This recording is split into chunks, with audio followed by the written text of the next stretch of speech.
We're live. What's happening? Hey. Degenerate Derek in the house. Yes, sir. Happy to be here. Thanks for having me on. No, my pleasure, man. First of all, I'm a fan. I'm a fan. Well, thank you. Yeah, I'm a fan. I found out about you when I moved to San Antonio last year in July. I came across the radio show that you're on, the Billy Madison Show. Yeah. And I started listening to it. I was like, these guys are hilarious, and I've been a fan since. Yeah, that's the goal. That's the whole goal for bringing people in. It's not to rattle the cage too much. It's just we're trying to make people laugh on the way to work. Yeah. And so you telling me that is exactly the goal that we do every day. It's like just to like not take us serious. I'm an idiot. Like I'm not a very well-educated man. Like I'm here just to dance. I think you're selling yourself short. No, for sure. But that really is what it is. It's there's enjoyment that we find, and just what we get off on doing the show is just trying to make people laugh. Like when you're done, and you're not gonna do it all the time, especially when you do 4 hours live every day. It's tough to make people laugh all the time. But when we hit those home runs or those moments that capture you, that have you come, all right, I'm gonna check these guys out again. I'm gonna come back. Those guys made me laugh. If we make you laugh once, you're gonna give us a shot to make you laugh again. Sure. So yeah, that's the goal. And so that makes me happy to hear that. Yeah, man. Yeah. What really drew me in is that you guys are for a radio show, especially, you're pretty unfiltered. Yeah. I mean, no F words. No. You can't drop fucks and cunts and all that, but you're pretty unfiltered. You even you're sometimes pretty mean to your guests. Oh, absolutely. You call them dumbasses. Yep. Like you don't get much of that these days. No, you don't. But that's why I think people like us so much, is because that's what you would say to somebody that says something that's dumb. Yeah. You'd be like, yo, you're a dumbass. And we never say it to the guests, but like the people that are on our show. As far as the guests go, I guess maybe the callers, you mean? Yeah, the callers. Okay, yeah, the callers, because to me the callers are just like characters on the show a lot of times. It's calling in. I sometimes wonder, I'm like, are these real people? I'm like, I don't know. Like so some of these, I'm like, some of these people, some of them must be playing a role. They could be. They very insane. Easily could be. Like there are people out there that, it's just like they want, I don't know. It's just but it's not by us. Yeah. It's just by them doing their own thing. Right. Like, hey, I'm going to be a caller on this show, and I'm going to call in and just say like outrageous things. Like people say it all the time. They're like, oh man, you set this person up. It's like, no, we didn't. I think people they know they can get on our show when they're, saying something outlandish. And a lot of times the people that are saying something outlandish, is for as crazy as it is, they still represent a certain section of society. Sure. Because people in society feel all types of crazy fucking way. I mean, you know what I mean? Like they are, I don't know, especially in the relationship world. So you guys do a lot of that. We do a lot of it because it's the most mass appealing content you can do. That makes sense. As far as when it's something that everybody can relate to. Yep. You know what I mean? I've called in a couple times, and one time I really pissed off this lady. She was the subject was her husband was jealous of their dog because she talks to her dog more than she does her husband. Oh yeah. And I called in, and she goes, well, you don't understand. It's really, you don't understand how hard it is to communicate with my husband. And I said to her, right, but dogs are better because they're such tremendous conversationalists, right? And I remember you cracked up laughing. Yeah. You're like, that's literally impossible. You cannot conversate with a dog. You can't. No, yeah, they're dogs. So you can't do it. But it is funny to me though how people are so bad at relationships, but it's also because people. Guilty. Yeah, I know you're bad at them. I just witnessed it. It's very, a beautiful woman, is leaving and it's like, all right, bye, babe. And you're just like, I was like, oh my God, is he not going to say anything back to her? Yeah. She was, but yeah, I can already tell you're bad at it. You're like, which is funny because the reason that I think you're bad at it is because you're obviously successful. You have a beautiful home, great job, good looking.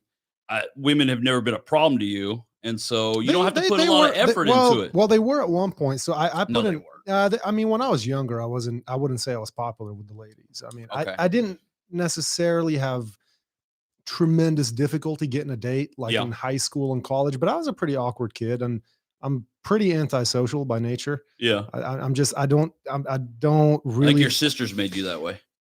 Possibly. Yeah. I don't do very well in social settings that require small talk and conversation and that kind of thing, like cocktail parties and networking events and that sort of thing. I just, that's not my scene. I don't do very well at that.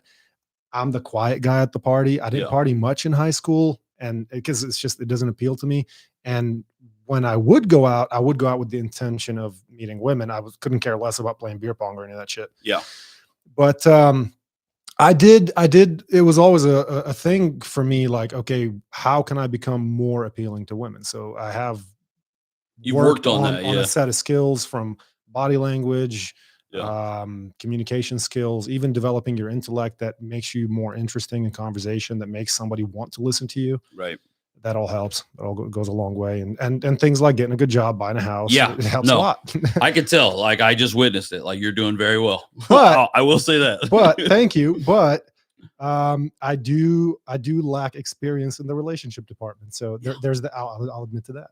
Well, because you get in, the older you get too, the more awkward it gets, because you also have your own stuff. See, I've always been in a relationship since I was, I don't think I've been single since I was like 15. Damn. And so I've always been attached to a female. So as my rise has happened just in life, just, and what I mean by that is like the steps that you go through as far as like when you get older and the bridges that you cross, it's always been with a female. And so that's why I think I'm divorced once. So some would argue that I'm not good at relationships, but I would argue that that's how you gain experience from. Yeah. Oh man, I learned so much from that. But I think the older you get and the more that you cross those bridges, because you've done this alone. Like, you own a beautiful home, you have all this great job, you have all this stuff, like you do everything by yourself. Lone wolf. Yeah. So it's like, it becomes more awkward to like find this lady in your life, but because you're looking for somebody that's like equal too. Like, you're not just trying to like save somebody. I'm Captain Save-A-Ho. Like, I'm looking for a girl that needs it. I'm not looking for anybody anymore. I'm married again, but I'm looking for a girl that needs me. You know what I mean? Like, my wife needs me. She couldn't survive without me, and I love that. Not to make her dependent on me and therefore abuse. You know what I mean? But I'm just that's what I was gonna say. Does that make you feel like she's less likely to leave you because no, she would struggle without you? She would leave me because she has a great support system. You know what I mean? Like, her family, she has a really. Get rid of them. Move. Where do they live? They live here. Go move to Montana. Yeah, I mean, I don't want to. I got a kid now. Yeah. She's 14. She's in high school, so I gotta let her get through high school. She just she just took the pre-SAT, got a 1280. So is that good? On that. Hell yeah, it's good. Nice. Hell yeah, it's good. Yeah. So. What was your SAT score? What? Do what? What was your SAT score? What? I didn't even know what SAT was, bro. I think I probably got like a 600 or something. Yeah, I think way. You get like 600 for writing your name, don't you? I feel like in your family you would be like, I don't know, kicked out if you got a 600. Well, I am the loser in my family and forever will be. My oldest sister it's not about money. It's not about, I can make $1 million a year. Yeah. My mother will be like, well, your oldest sister's a doctor. Here you are with a bachelor's degree with a 2.89 GPA. Doesn't matter how much money I make. Doesn't matter if I get famous, if I'm the next Joe Rogan, doesn't matter. Yeah. It's a Lebanese family. Your education is your value. Is everything. Period. Yeah. Yeah. Especially like, I got to hear the whole, we spent 13 years trying to get green cards to bring you to America, and this is all you have to show for it. Well, I would understand that because it's a different mindset because of obviously the sacrifice they made to get over here. For me, I come from a trash-a-knees family, a trailer-knees, if you will. And so education was like, whatever it was.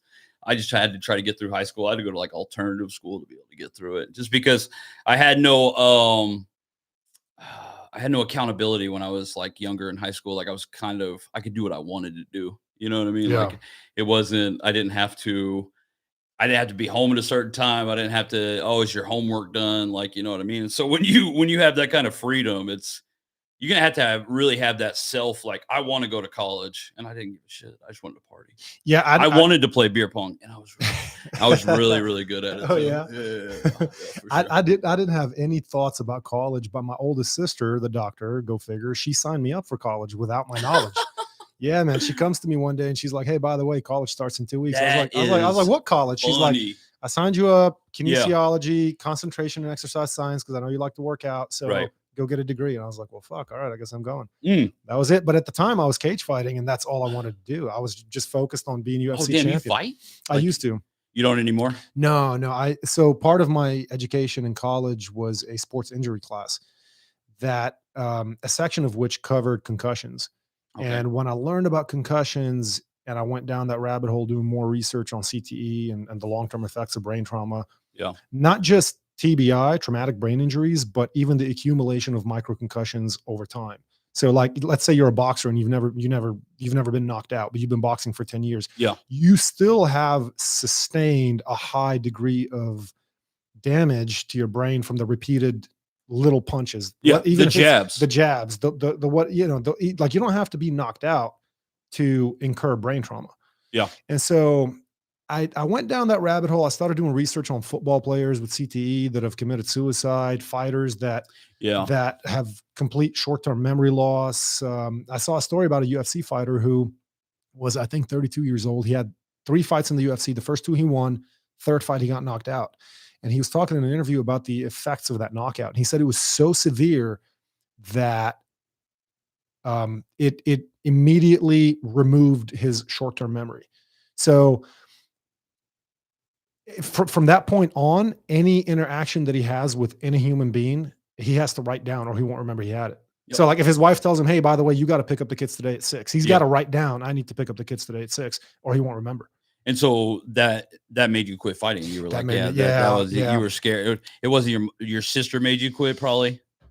What? Your sister probably, did she sign you out of? Oh, no. She went down to the jiu-jitsu and she was like, I'm signing my brother out. No. I think because she was a doctor. So it was like, she probably thought you were the dumbest person in the world for fighting.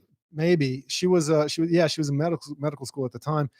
I was actually, no, she was still working on her bachelor's, I think, at the time. But regardless, I kept competing in jiu-jitsu for a little while after that. Cause there's that jiu-jitsu is probably more, I mean, cause it's like what, grappling, right? Yeah. Okay. So you're not getting hit. So there's that sort of loss of identity that a lot of athletes talk about when they get out of sports. You're a sports guy. We'll talk about your sports podcast right now. I'm sure you know all about this. For sure. And so it was like from 17 till about 21, all I did every single day was train. And I was just concentrated. I was competing in grappling tournaments constantly. And I only had 3 cage fights. I won all 3, but that was it for me. And so after I was like, fuck, I'm not going to fight anymore. Now, all my friends, anytime I run into somebody, they're like, hey man, when's your next fight? Hey, congrats on the last fight. When's the next one? Right. Yeah. And so you have to tell everybody, oh, I'm not doing that anymore. Really? Why? And you're like, fuck, now I got to explain it. You ever seen that Will Smith movie? Right. The concussion one. I haven't seen that actually. I've heard of it. I haven't seen it. How have you never seen that one? Well, now it's probably been removed because he slapped Chris Rock. No, it's still out there. Come on, you still got that. But he plays that. He had him. I think it was Will Smith. I'm pretty sure, but he plays the doctor who basically exposed the concussions to the NFL and was like, have you not heard about that guy? The one doctor that's like, he's the one that blew the lid off of the NFL concussion protocol essentially, and was like, hey, they're not telling the truth on what has the effects. Because I mean, like you said, the effects of concussions is very serious. But man, I can't imagine a life without football. And I will not watch that shit if it turns into flag football. That's hilarious. It already gets to where it's like it's a little borderline because of the stuff they do with the quarterback. There was a couple this past week that were just like egregious flags when the guy basically got flagged for tackling him. Like it wasn't like, because they try to protect the quarterbacks from concussions and all that stuff. They don't want them to get hit too hard, but it's like it gets to a point where it's like, if you're playing defense, you still got to tackle the dude. Like you still have to get him down because the play still goes in football. The play still goes until the person is down. And so, when you have limits on how you could tackle him, it makes it a little more challenging. So let's get into that. Okay. Because you host a podcast called the Degenerate Derek podcast, right? Where you cover sports, you talk about your sports bets, what your picks for that week, etc. Yeah. I'm not gonna lie, I've listened to a couple of them, but if football ended right now, I'd have no clue. Yeah. Like, I just have no clue. But I'm fascinated by sports more so. I'm fascinated by the human fascination with sports. Yeah. It seems like such an intrinsic part of our nature. And I think about that and I go, why is that? Like, why does somebody give a fuck about who dropped the ball and who picked up the ball and who's put it through the hoop? And I realized that this is my thoughts on it thus far is that we like sports so much because it's a proxy for combat. Yeah. And humans have a Facts. fascination with combat. And actually, I got this. I wrote this little piece of information down to share with you. It says, sports predates math. History began with writing, and sports began 7,000 years before people began to write. That's okay. Yeah, that seems about. I value sports more than I value writing. If that's what And you're math, asking. probably. Yeah. Fuck math. Fuck math. Even though I have to do math because I like poker and I like gambling, right? So it's like I like a couple things that involve a lot of math when you think about it. Yeah. But just like poker and betting on football teams, I don't take the math angle. I go with the heart.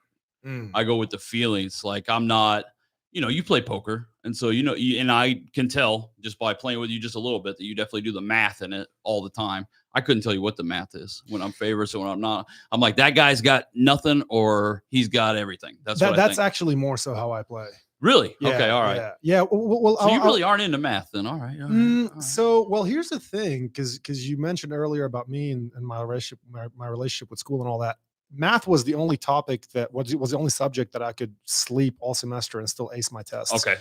Up until algebra 2, it started to get where I'm like, okay, I got to know a few things. Mm-hmm. Pre-cal started to fuck me up. Pre-cal. But geometry, algebra 1, and most of algebra 2, I could just sleep through the class, and my teacher would literally wake me up and be like, hey, we have a test. Yeah. And I would ace the test. I would only get like a C or a B in the class because I would never do my homework. Right, but you'd ace all the tests. I'd ace all the tests, yeah. But so back to your podcast. Yep. When did you start that? I started it, I want to say 4 years ago. I think this is my 4th season doing it. And I just did it to because like on the show, my main show, the Billy Madison Show, obviously we want to do topics. We want to do things that are mass appealing. A lot of divorce. Yes. Things like that. Things that are relatable, things that are mass appealing, things that we can get the most bang for. Right. Yeah. And obviously betting on football, like you said, football could end tomorrow and you wouldn't know or care. And so, betting on football is a very like specific, I'm only going to get like a certain group of the audience, but it was something I was going to get like 80% of America. True. But there are a lot of people that don't know or don't give a shit, but they just like to get drunk and watch it. Yeah. I can see that. But I did it. Same with the UFC. So yeah, I did it just because I was passionate about it. I've always bet on football ever since I was a little boy. Like it was in my family. Like, my grandpa, my uncle, like all of them did it. And so like, I remember being, 6, 7 years old, looking at the sports page of the newspaper to see what the lines were, to see who was favored. Like I understood that from a very young age. And so I learned a lot about betting on football, a lot from my uncle, a lot from my grandpa. So I manage it very well now. And it was just something that I was passionate about. So they wanted us to start doing like a little bit extra side content at work, just to offer more outside just the show. And so that's what I went with, because I couldn't just do it about nothing about, I couldn't just do another show, like another Billy Madison show. Like I needed to do something about, very specific and something that I was into. Well, I got to say congratulations real quick. And I'm going to play this little, for sure. Reel that you put up on your Instagram. Yeah. You got to put your headphones on if you want to hear it, but the audience, I think, can hear it. Let's see. Yeah.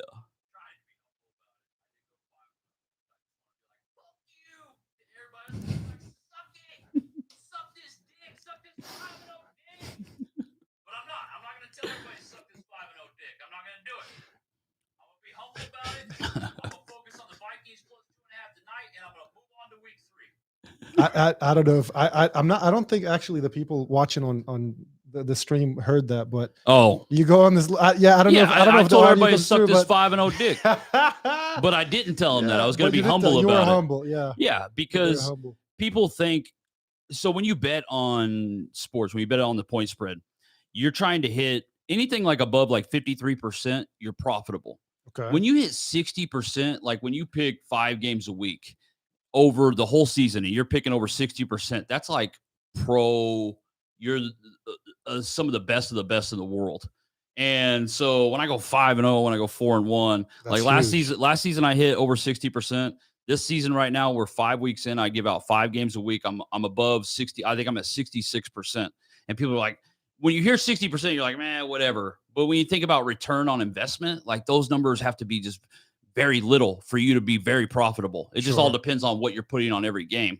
And so yeah, when I go 5-0, because people want me to hear about when I go 2-3, but I've had a really good start to the season. I'm 16-8 and 1 on the year, 66%.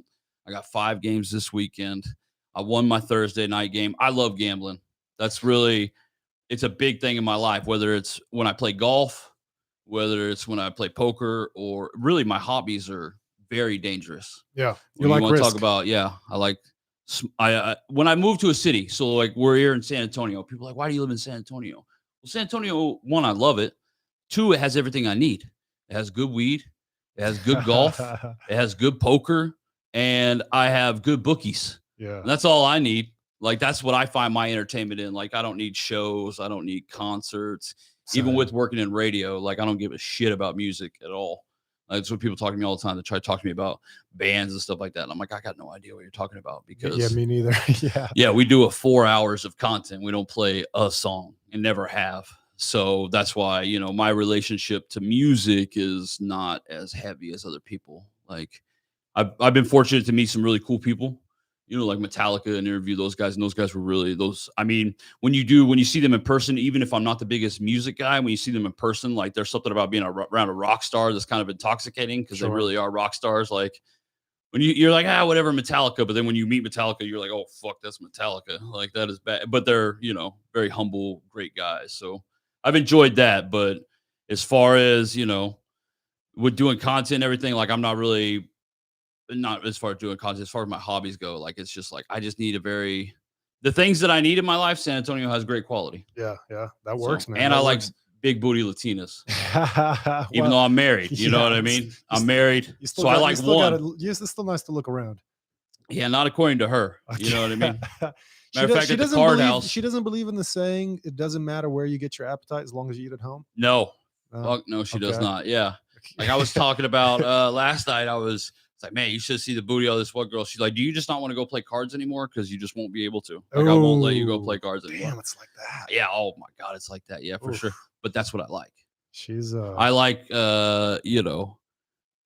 where you get, I don't know. It's not that I like, but I like a girl that cares. I like a girl that's not like, yeah, whatever. Go get get a boner wherever you want to get a boner, and then bring that boner home to me. No, I don't think I would like a girl like that. I think that would probably hurt my feelings a little bit. Gotcha. Yeah. I guess it tells you the jealousy. That's I'm toxic though. You think about it. I'm toxic because I like toxic behavior, which most people would say is probably it's fun. It never ends well. But I would like to disprove that. You know what I mean? I'm on a mission to disprove. How many years have you been with your wife? 10. Oh, okay. Wow. Oh, you've gone strong. Oh yeah. I've gone strong. Yep. I'm no, we have a great relationship. I love her very much. She's perfect for me. She really is. Great. She's awesome. Yeah. And the thing about her is like, she's not really awesome, but she is awesome. You know what I mean? She doesn't really cook. She's not the best cleaner. She's a little lazy. You know what I mean? Like, but she's crazy. She's crazy. She's got a big butt. She's very pretty, and she's funny. That's all that matters. Yeah. And like the other day I was yelling about something. I don't even know what it was. I was yelling about something, and she was just like looking at me and just like smiling. When like you're upset and somebody's just smiling at you, you're like, why are you smiling? And she's like, I don't know. My dad yelled a lot. It's just like, oh my God, I love you. Like, you're just so funny. Like, the yelling just didn't bother her. Why? Because her dad yelled a lot. So there is something entertaining about toxicity. Yeah. There is something entertaining about girls whose fathers abused them. Yeah, that was not abuse. Well, yeah, not abuse at all by her father, but yeah, grow up in that type of household where there's a lot of yelling. And yeah, but her sister was crazy. That's why there was a lot of yelling. Because her sister was always sneaking out, stealing the family truck and wrecking it. So that's why there was a lot of yelling. Yeah, her sister's just as crazy. That's why I love that family, though. Shout out to that. Keeps you on your toes, huh? Yeah, they're just. They're good-hearted people. They're good. They're just good people. They're just real people. Yeah. It's just like they deal with, just reality. I heard a guy say that you can do anything to a woman, but you may not bore her. Yeah. You cannot let your girl get bored. And so his advice is almost Yeah. You got to start a little fight every few months, like just a little fight. Uh-huh. Not huge, but you got to bring a little bit of drama to the relationship. You got to keep her on her toes a little bit, but that is great advice. But how you stop from boring her is different from everybody. You know, right. That's the thing. But it is, because when a girl gets bored, then that's when she's on Facebook, and that's when she's talking to somebody else, and the next thing you know, you're getting cucked. And ain't nothing worse than getting cooked. I wouldn't know. If it's happened, I'm not aware. So yeah. But let me take you back to the sports a little bit. Okay. So you mentioned good bookies. Yep. How does that even work? Because I don't know anything about that world. I've only done sports betting once when I was in Vegas. Okay. I actually went to play in the WSOP last year. Oh man, we'll get into poker in a bit. But while I was there were some boxing matches and fights. And so I just went and bet on the underdogs. I picked like 8 underdogs, bet on all of them. And I think at the end of it, I ended up losing like $100. Nothing big. I put like $50 on this guy, $80 on that guy. Right. And I just bet on all the underdogs. And I think I went like 3-5 or something. Jeez. Yeah. That's it. That's why it's so tough. All right. But you bet on all the dogs. So I respect that. Well, there was bet on the dogs. There was a boxer. I don't remember his name, but he was like minus 2,000. Or plus 2,000. Plus 2,000. Because minus 2,000 means you got to put up 2,000 to win 100. Correct. So I put up 100 hoping to win 2,000. Yeah. And boy, that was a long shot. Oh yeah. No, that's a long shot, especially in boxing. But hopefully, is Jake Paul favored over Anderson Silva? Because that's a dog that you want to hop on if it is. I don't know. I know he went from back and forth from favorite. I'll look it up. People are really excited about that fight, as am I. But I'm also a big Jake Paul guy. Always have been. What do I look up? Is Jake Paul a favorite? Yeah. Put in Jake Paul, Anderson Silva betting line. Okay. And that should pop up with the most universal gambling line out there. But who do you think is going to win that fight? Man, because you cannot deny Jake Paul's knockout power. You cannot, but you see, I have Anderson Silva action figure right here. He's a bad boy for people to see. The Spider-Man. Yeah. The thing is, I tend to side with youth. Okay. And I think it's a big factor. Yep. Now, if it were an MMA fight, I would definitely go Silva. The fact, of course. The fact that it's boxing, it's a classic because it's experience versus youth. Right. So which one's going to prevail? That's what makes it so appealing. So I think in boxing, which one do I click on? Covers.com? Yeah, covers.com should have it. Okay. My thing is, if you remember watching like Anderson Silva, what made him so dangerous was all of his limbs. Yeah. You know what I mean? Sure. And he could beat you up in any way. So like he would definitely like knock people out with his hands, but what is it? What does it say? Anderson Silva plus 105, Jake Paul minus 135. Damn. So Jake Paul's the favorite in that fight. That's crazy. So that's crazy when you think about Jake Paul, the kid that was on Disney, the kid that was, I first heard about Jake Paul because people in LA were trying to kick him out of his neighborhood because he was just like terrorizing the neighborhood with all the stuff that he would do for like his YouTube videos. Like he was like, for whatever reason, like lighting mattresses on fire, like in the backyard and stuff like that. And he was riding his dirt bike, and these people in LA were just like losing their mind because they lived next to him. That was my first introduction to Jake Paul. And to just think about like that kid and then just everything that he's done and those goofy ass vlog videos that he did on YouTube for so long. And then all of a sudden he just got into boxing. And then he knocked out Nate Robinson in just such a ugly knockout. And then he just went on from there. And it's just like, that's crazy. But that kid has a heavy ass right hand. Sure. And I just don't know if he's going to be able to get to Anderson. That's the thing. Right. Anderson's super slick, man. His head movement is incredible. Right. He was like, there were fights back in his day when it looked like he was truly untouchable. Like the Forrest Griffin fight is a great example. He reconfigured Rich Franklin's face. Yes. With the tie clinch, to your point, it was all his limbs, right? Not just hands. Mm-hmm. But he reconfigured his face. The Forrest Griffin knockout, if anybody hasn't seen it, you got to go watch Anderson Silva versus Forrest Griffin, because Anderson just had his hands down and Forrest was coming at him and he just kept moving out of the way.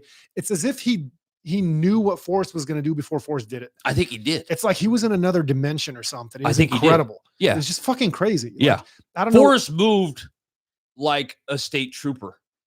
Because he was, right? Like it wasn't Forrest Griffin like a cop or something like that? I don't know. You don't know? I don't know. God damn. I know that he This was. is your world. I'm schooling you in your world. I think he was a cop, but he moves very stiff. And you're never gonna beat Anderson Silva when you move like a, you know He's what I pretty mean? stiff. Yeah. It's just Anderson Silva's just so like he's Very loose. I remember like He's when like a whip. with his arms during the fight, he would be, you know, it was just he was sick, but God, I hope he doesn't beat Jake Paul. I really don't. Really? You want Jake Paul to win? So let me ask you to clear this up real quick. So when you talk about okay, so Anderson Silva plus 105, what does that mean money wise? It means like if you bet $100 on Anderson Silva, you would get back 105. Oh, that's shitty. Yeah, they're close. This is a close line. Yeah, so Jake Paul negative 135. He's a slight favorite. So Jake Paul, you got to put 135 to win 100. Okay. So like if you wanted to win 200, you'd have to put up 270.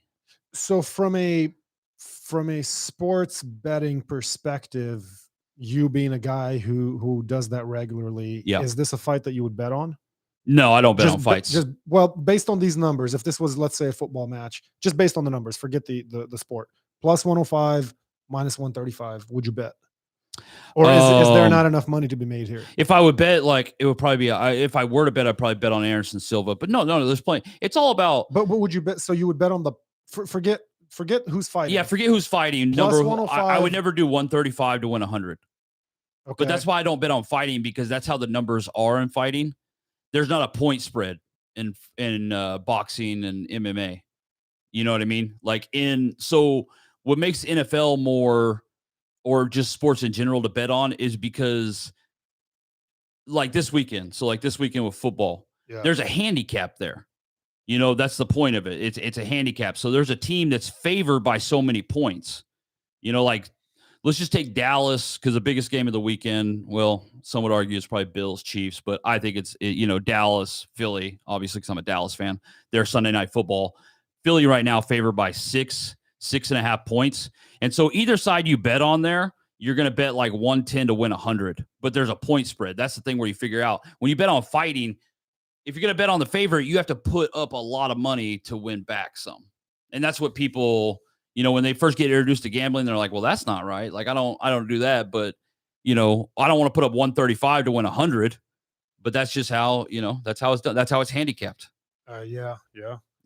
Which still probably doesn't make any sense. I've done this on my podcast where people are like, can you explain sports betting to me? And I'm so bad at it. Like, I'm so bad at explaining how it works. Right. You know what I tell people to do all the time? I'm like, hey, go watch a YouTube video. Just because there's so many people out there that are so articulate that do YouTube that teach people. Like, I've learned so much from YouTube because of people's teaching styles. And I can't figure out how to do that with sports betting. Like, I can't figure out how to explain it exactly. Is it one? Yeah, it's one of those things that you know how to do. I know how to do it because I grew up with it. Oh man, I'm the worst sense. teacher of all time. Same. My chick asks me all the time. Like, my chick's really gotten into poker with me, right? Okay. And she asks me stuff all the time. I'm like, I don't know. Like, I don't know. Right.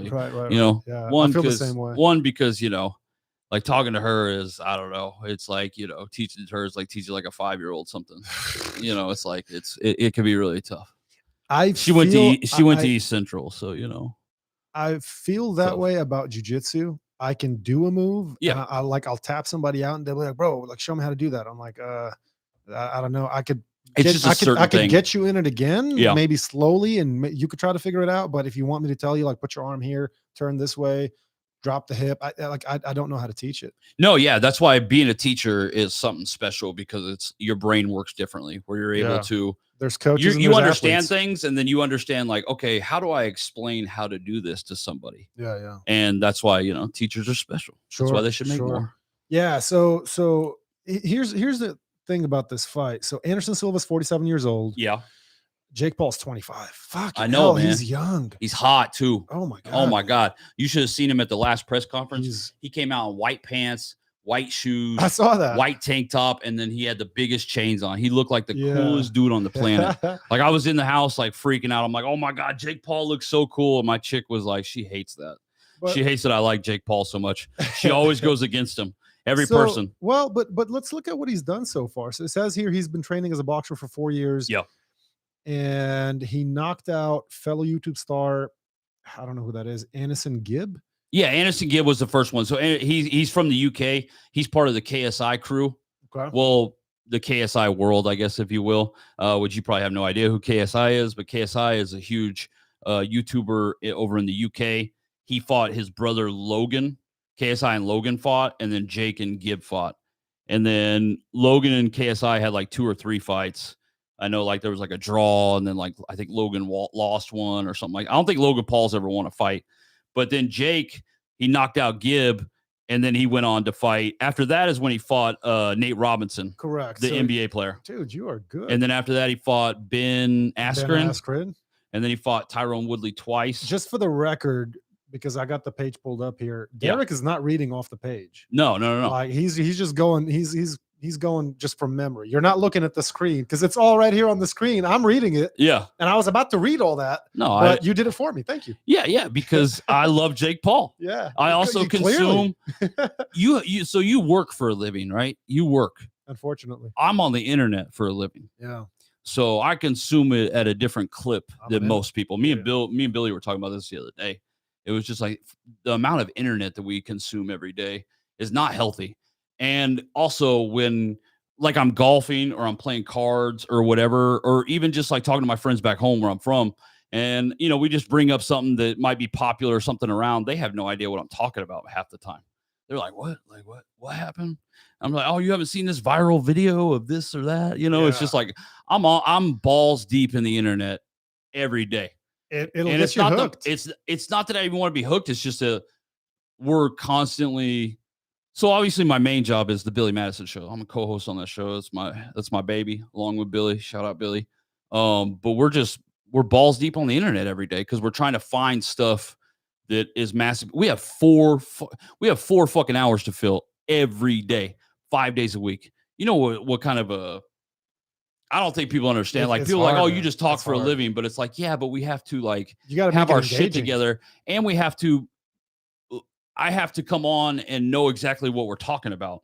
You know, when we're going to play audio from a video, or we're going to do this or that, or I'm going to talk about Jake Paul. I got to know who Jake Paul's fought. Yep. I got to know that he knocked out Nate Robinson, and then he knocked out Ben Askren.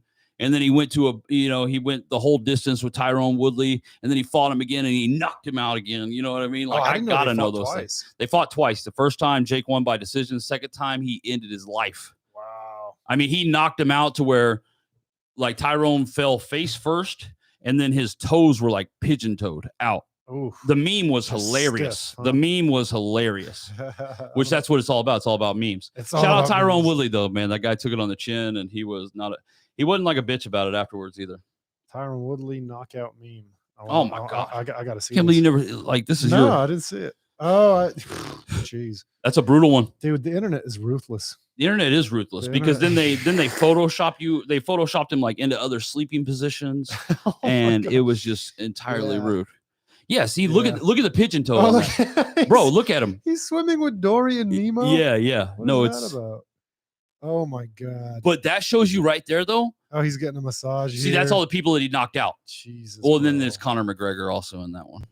There's Buzz Lightyear. See, when Andy comes in, that meme was when Andy comes into his room, and then all the toys, would drop like they're, not real. Oh my God, dude, the internet is ruthless. The internet is the most creative, funny place. I think that's why I'm on there all the time. It's brutal though. I'm on there. That's why you want to stay off the internet if you just got knocked out. Yep. You want to just steer clear for about a week. Yeah. Let the memes run. Let them run dry. Let them get out of the way. It's before you check your Twitter. Oh, absolutely, absolutely. You gotta have thick skin if you're gonna be on the internet. That's for sure. I think that shows. You know what? When I see memes like that, right? When I see them put Tyrone Woodley into the Toy Story meme like that, it's like, how creative are people out there? Like, people are so funny. They're so creative. That's why TikTok's taken over the world, is because it gives people a platform to really. What people have noticed or what people have seen and they've been drawn to is talented people that are on the internet. And those people are now have bigger followings, are entertaining more people than the traditional media is. Yeah. Oh, so, by a lot. By a lot. Yeah. And so that's why, the industry that I'm in, radio, I think that's the thing that they're so far behind on, is that they haven't really totally adapted to the need to put more content on the air. Because that's how radio survives. How would they do it? They're gonna have to. They're gonna have to change the model a little bit. You're in a tricky spot because there's I'm in a podcasts perfect like spot this. No, but I'm talking about radio. So there's No, yeah, for sure. There's TikToks where you can put a little 15-second clip of something Yep. creative or something funny or just a nice ass just on the screen. Yep. And people are going to stop and watch it. Mhm. And then there's podcasts like this where you go live and you talk for hours and then it's there and the viewers can go and watch it at any time. And there's the advantage of being able to listen to it when you're on a road trip or doing the dishes or whatever. Yeah. Right. Which you could also do with radio now because after the show wraps up. Yeah, we put it on website. podcast. Correct. So you can go find it. Mhm. But you still have that factor of like being on the radio in the morning from 5 to 10 a.m. while people are driving to work, whatever they're doing at that time, and providing constant engaging content. And like you're saying, for hours each day, which is difficult to do because the majority of the time it's just you and Billy. Yeah. So sure. like if I was doing this all the time, just by myself or with one other person, and I had to find things to talk about all the time. I've actually tried that a little bit with my buddy Nate. He lives in Maryland. We tried to do like a shout out Nate. We tried to do Nathan Carmona, my boy. We tried to do a what's it called? Not a Ustream, whatever. One of those things. I remember Ustream. We would do, well, whatever it's called. Twitch. The point is, we tried Are you to do 90? No, we tried to. No, do, I was born. Well, was I born in 90? No, I'm saying like, are you 90 years old? Yeah. You know, one of them things on the internet. I don't remember what it's called, but it's a virtual podcast basically. Okay. Where every week we'll pick a topic and we'll cover it, and, something like that. Yeah. Just to keep the audience engaged. And I was just like, that's not me. That's not my thing. I like to bring in different people that I'm interested in talking to. Correct. And dive into that person's mind and extract as much information as I can out of them. Yeah. And the audience tends to find that appealing because they're learning about a new person every time. Absolutely. And some guests appeal to you. You listen to those. Yep. Some guests you're like, I don't really like what that guy has to say. Right. And then you don't listen to those. And so you pick and choose, but you guys are in that spot where every day you got to come up with stuff. Yeah, we got to be mass appealing. And there's room for everything like that. Like there's room for you where you're just totally specific on like who your guest is and diving into your guest. We're more like, it's almost like a Good Morning America, if you will. Like we're there to be with you every day to get your day started, to on your way to work.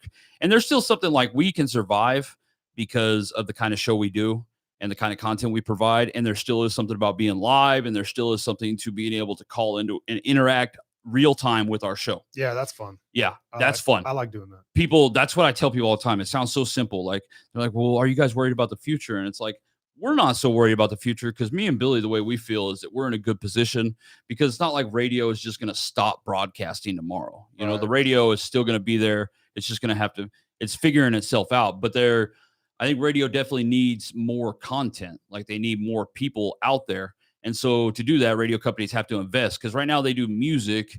You know, most radio stations obviously is just like the most amount of music, whatever you can get.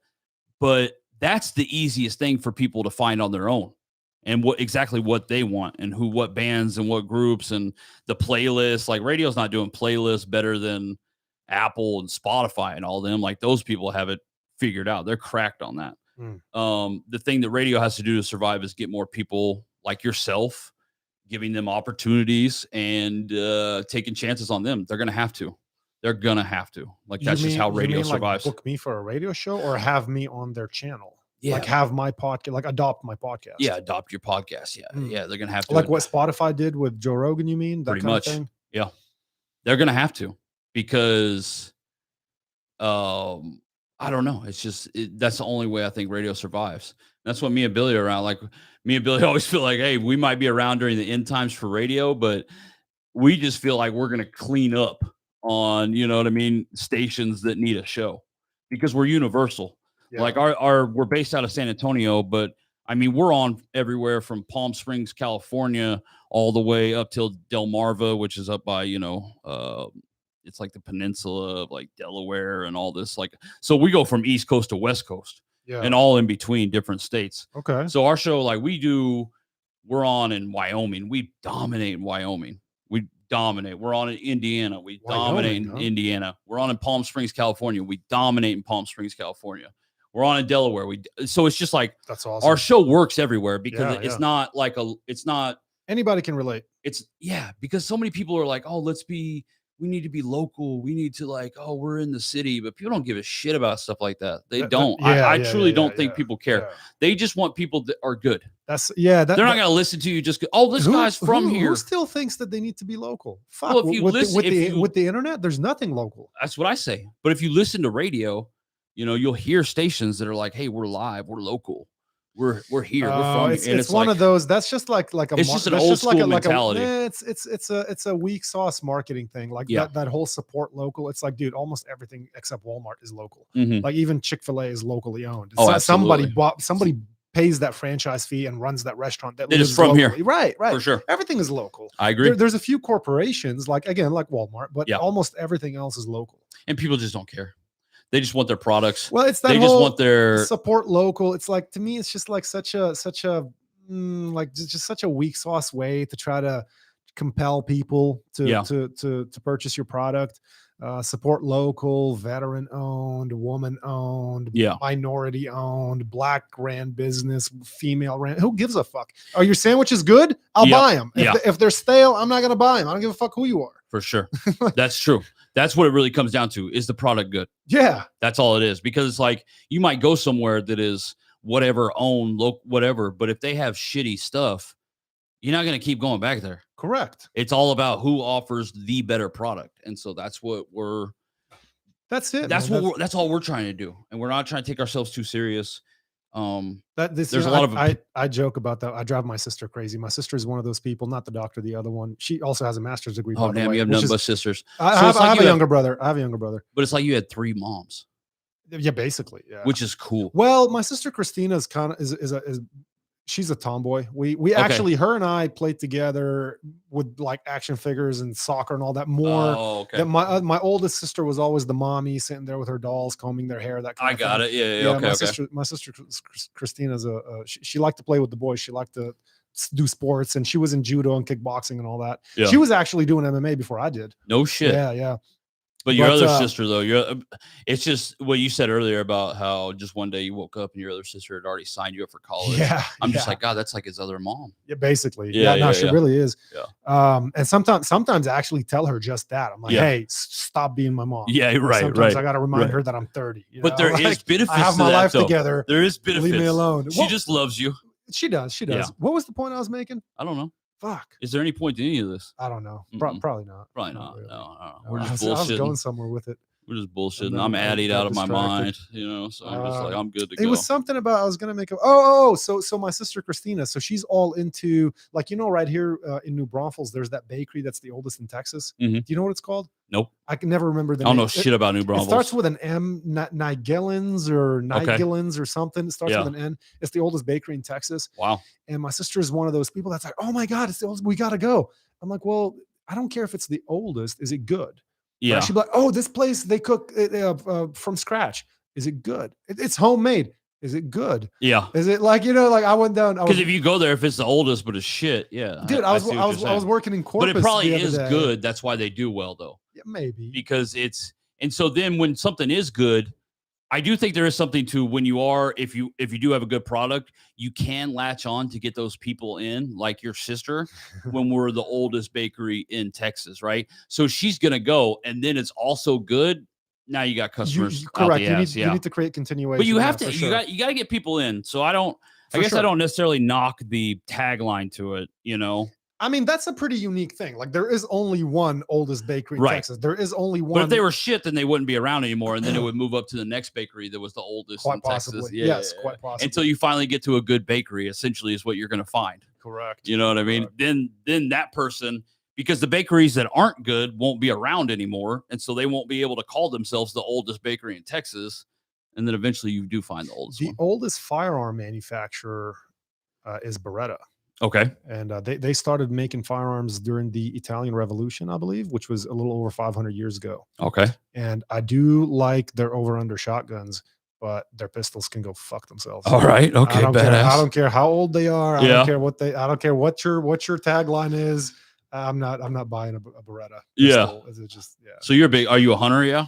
I want to be. But you have guns though, yeah. Yeah, I shoot quite a bit. I used to shoot a lot. I haven't been. Actually over this last year I haven't shot much, but yeah, I do love to shoot. I used to compete.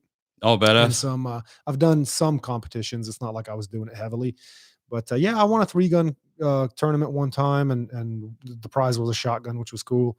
I've won some little matches here and there. Yeah. Yeah, No, yeah. it's badass. Yeah, I love It's it. funny though that you still compete with everything, because there was something that I think you said earlier in the podcast about like there's something to like when you did athletic stuff in high school, and then like when you become an adult, and it's like still trying to find that, you know, to I guess itch that scratch that you Yeah, have to be sure. competitive. Constantly. And that's what I've constantly like struggled to do over the years. That's why I spend a lot of time golfing, playing cards, betting on footballs, because that's still there's something about that competitive thing that I still need to scratch every day. always. Not every day, but you know, No, often. I need something that, yeah, for sure. And You that's want to why, be competitive in something. that's why I still go to jiu-jitsu, because every once in a while that ego, It keeps your brain well, sharp. well, and the ego starts acting up, and I start thinking, I just start walking around For like sure. I'm a fucking lion. I Yeah. can kill anybody. And then I go to jiu-jitsu, and some guy just chokes me out and Mhm. ankle locks me and fucks me up. I'm like, damn, I got work to do. Yeah. You know, so it reminds me like I got work to do. It's good to get humbled. Poker. Let's talk about poker. Okay. So poker is one of those things that is in a way like jujitsu when it comes to keeping your ego in check, because you can't force a victory. Mhm. Like you can't like, just because you got mad at somebody or you're angry or whatever, you got to keep that in check, because that's when you'll make more mistakes. Oh, and- yeah. and lose even more. Oh yeah. So you can't force victory. You can't force victory in jujitsu either, or in MMA. So you kind of have to always keep your ego in check and stay calm, stay focused, and figure out the path to victory. Mhm. And that's what I like about poker, is that it's like I have to keep my emotions in check. It doesn't matter if I can kick that guy's ass in a fight. Like if I want to take his money, I have to outsmart him. And the extra element to poker that is this is why I'm at odds with poker lately, is because even if you outplay your opponent perfectly, you can still lose. Yep. That's a thing that's unique to poker, because there is an element of luck that's not present in martial arts. It's not present in chess. It's not present in other types of competitions. But in poker, we do have to deal with that. You could make the perfect play and your opponent hits a 1-outer on the river and you're fucked. There goes all your money. Absolutely. And that's the hardest thing to deal with. Absolutely. So, but let me ask And you if you this. go to When rounders, did you- that happens often. Oh my God, man. Nobody folds. It's Bro, insane. you can't bluff there. It's insane. Yeah. Nobody It doesn't matter. folds. You can make the play that you should absolutely make, and you're Right. still going to get called Yeah. by the person that needs the one card in the deck that helps them. You know what I mean? For sure. They have one out. It's not even they have 4 outs. They have 1 out, and You put them in for all their chips. But you and also- they still call. yeah. It's crazy. But it is great though when you hit that though, because then you know what I mean? That's why I've been successful at rounders, is playing up against those guys. Because yeah, are they going to bite you in the ass? But when you look at the math, you're going to get them more than they get you. So you are doing math.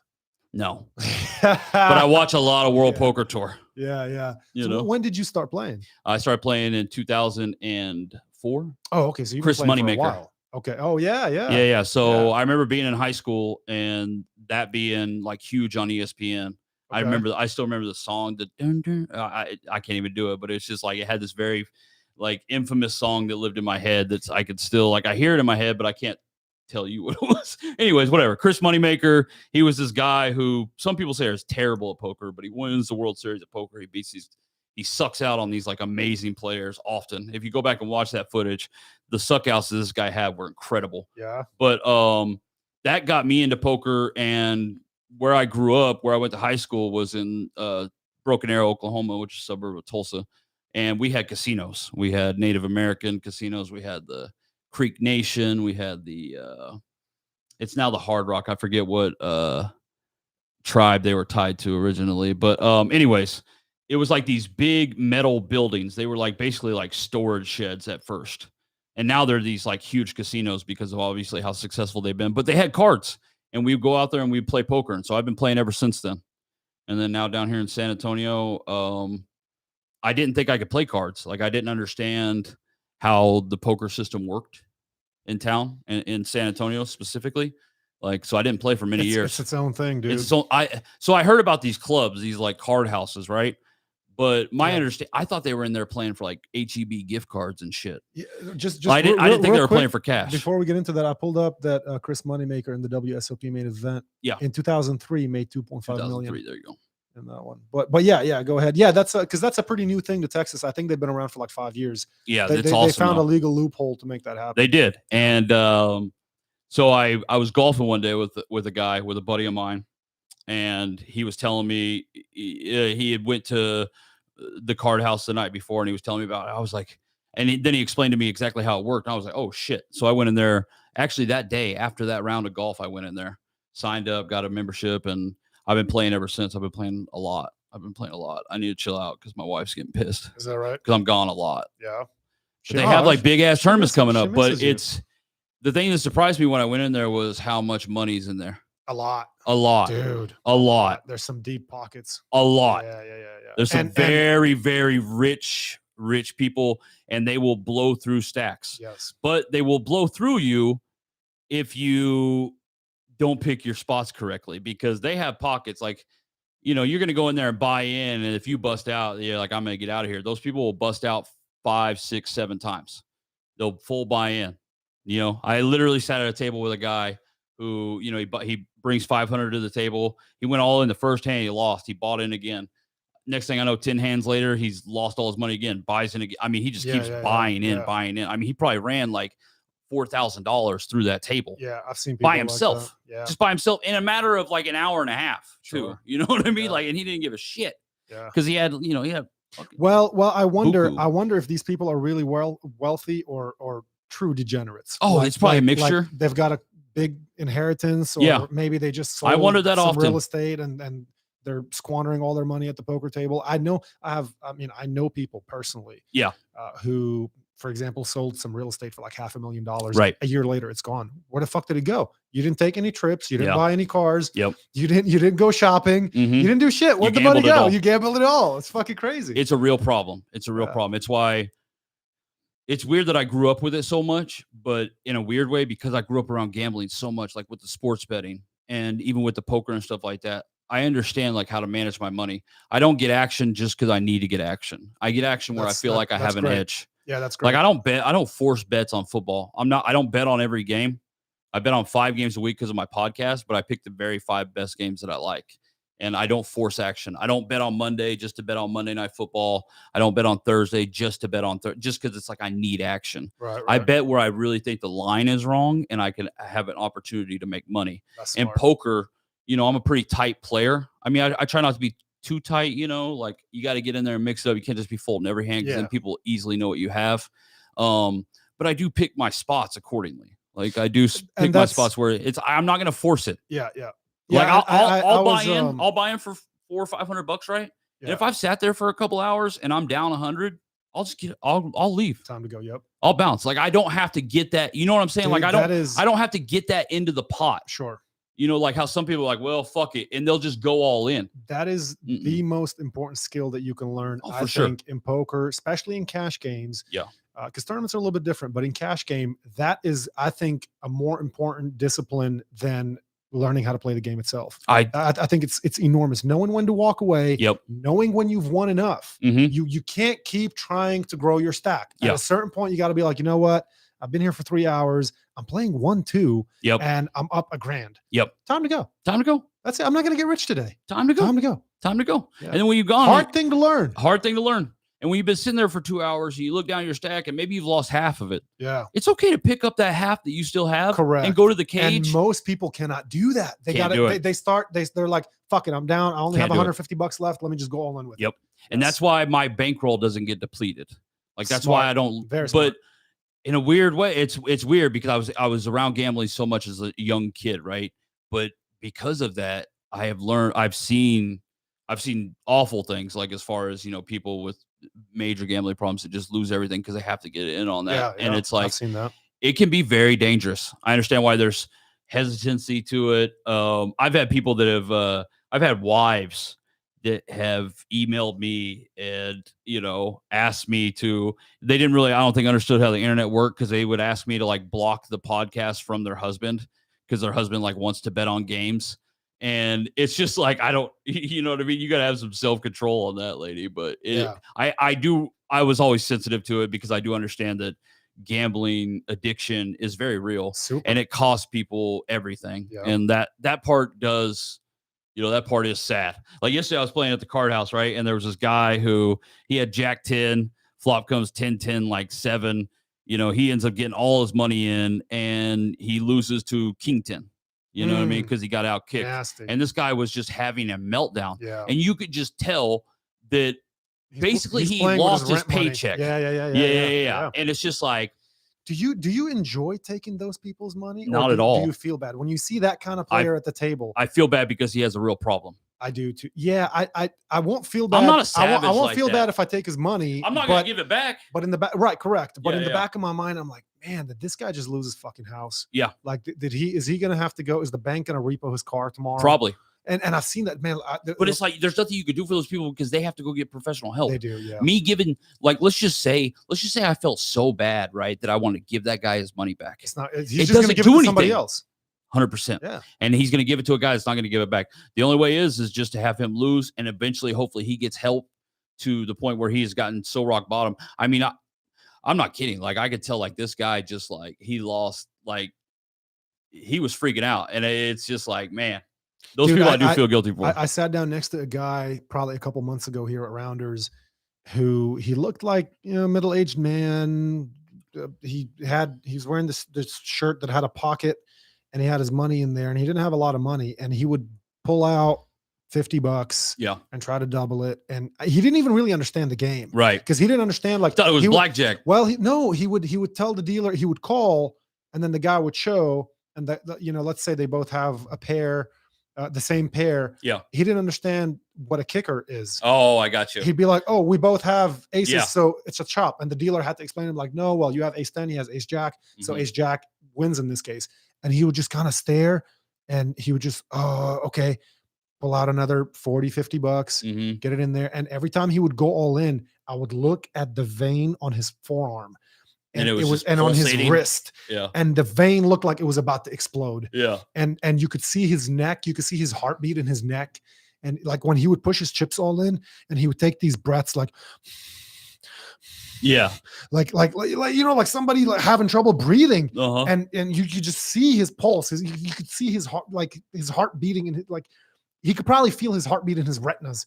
And you're just like, fuck, dude. Like, man, you're gonna have an aneurysm. Yeah. Like, you should probably just go home. Yeah, for sure. But they have to get professional help. Yeah, he lost all. He ended up losing whatever money he everything, had yeah. with him that day. I don't know if it's Mhm. all his money, but it's all he had. All he had with him that day. For sure. And then he left. And you know those players. If you're around at a certain poker club long enough, like I already know who the guys are at Rounders. Yeah. That just pull out $100 at a time, Mm-hmm. and it's like, Which is insane. which is a weird strategy. It really is because But like you're going to be able to be pushed around every time. Like nobody's ever going to be afraid of you. I too. think their play is they're hoping to double up. They just want to double That's up. it. They're Yeah. just trying to double But up. to me, that's And hard. so- That's so hard to do. Instead of just buying in for the part that's in your pocket, I think you're better off almost doing that and then just managing it better. Because that way, I think the 'cause what right if you approach get, is what if you get do. aces, right? Yeah. You got aces and ace hits the flop, and all you can get in is $87 Correct. instead of the 4 bills or whatever you have. Then it's Right. like, okay, now you're really rolling. But that's just that's when it comes down to strategy. But yeah, so but you really understand the game. I mean, I sat down with you by coincidence. We ended up For sure. playing at the same table at Rounders. Yeah. What was that, like a week ago or something? I didn't recognize you because you were And- so underdressed.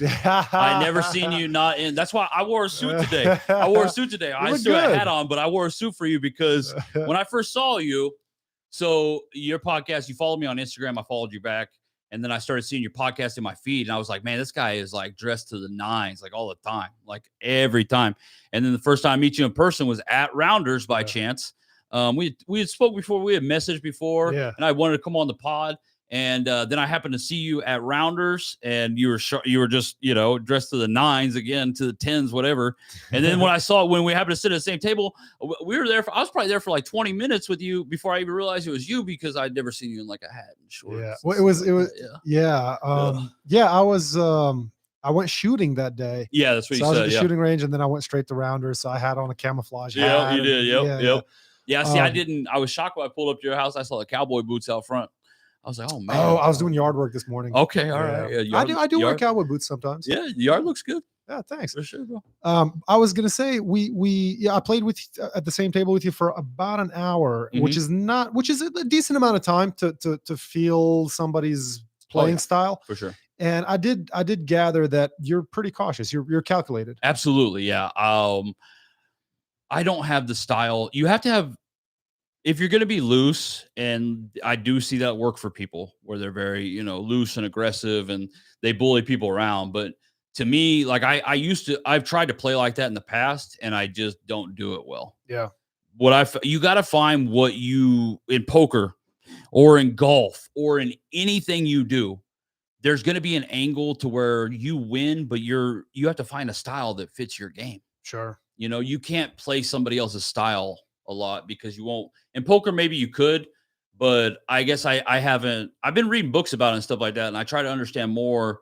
It's just about I don't know. I never played well with the loose style, but I don't want to be too tight. But if I'm not getting cards in a cash game, in a tournament is different, right? You have to make moves eventually. You have to figure it out. Yeah, the cash blinds game will force you to open your range. I think in cash games and cash poker, you can wait for your moments. Sure. Like you can't sit there because also people lose at your table and new people come in that don't know you and don't know how you play. Correct. And they're, you know what I mean? So you can pick your spots in cash games. And so I play a little bit different in the cash than I do in the tournaments. You have to. But, you have to. But in cash games, bro, I'm playing premium hands.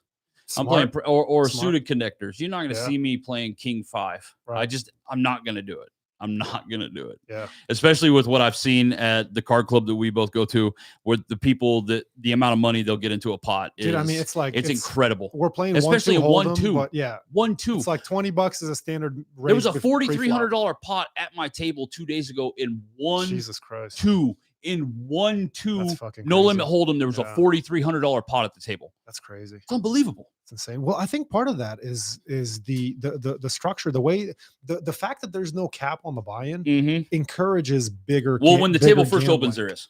Sure, $300. $300. How long does that last? It doesn't last long. And because when the table's been there for a while and somebody's sitting at that table, as soon as somebody has over like $1,000, $1,500 at the table, you can sit down with basically that. The rule at Rounders is 75%. For 75% of the big stack, which I don't like, but I'll tell you why I don't like it. But let me ask you first, how do you feel about that rule?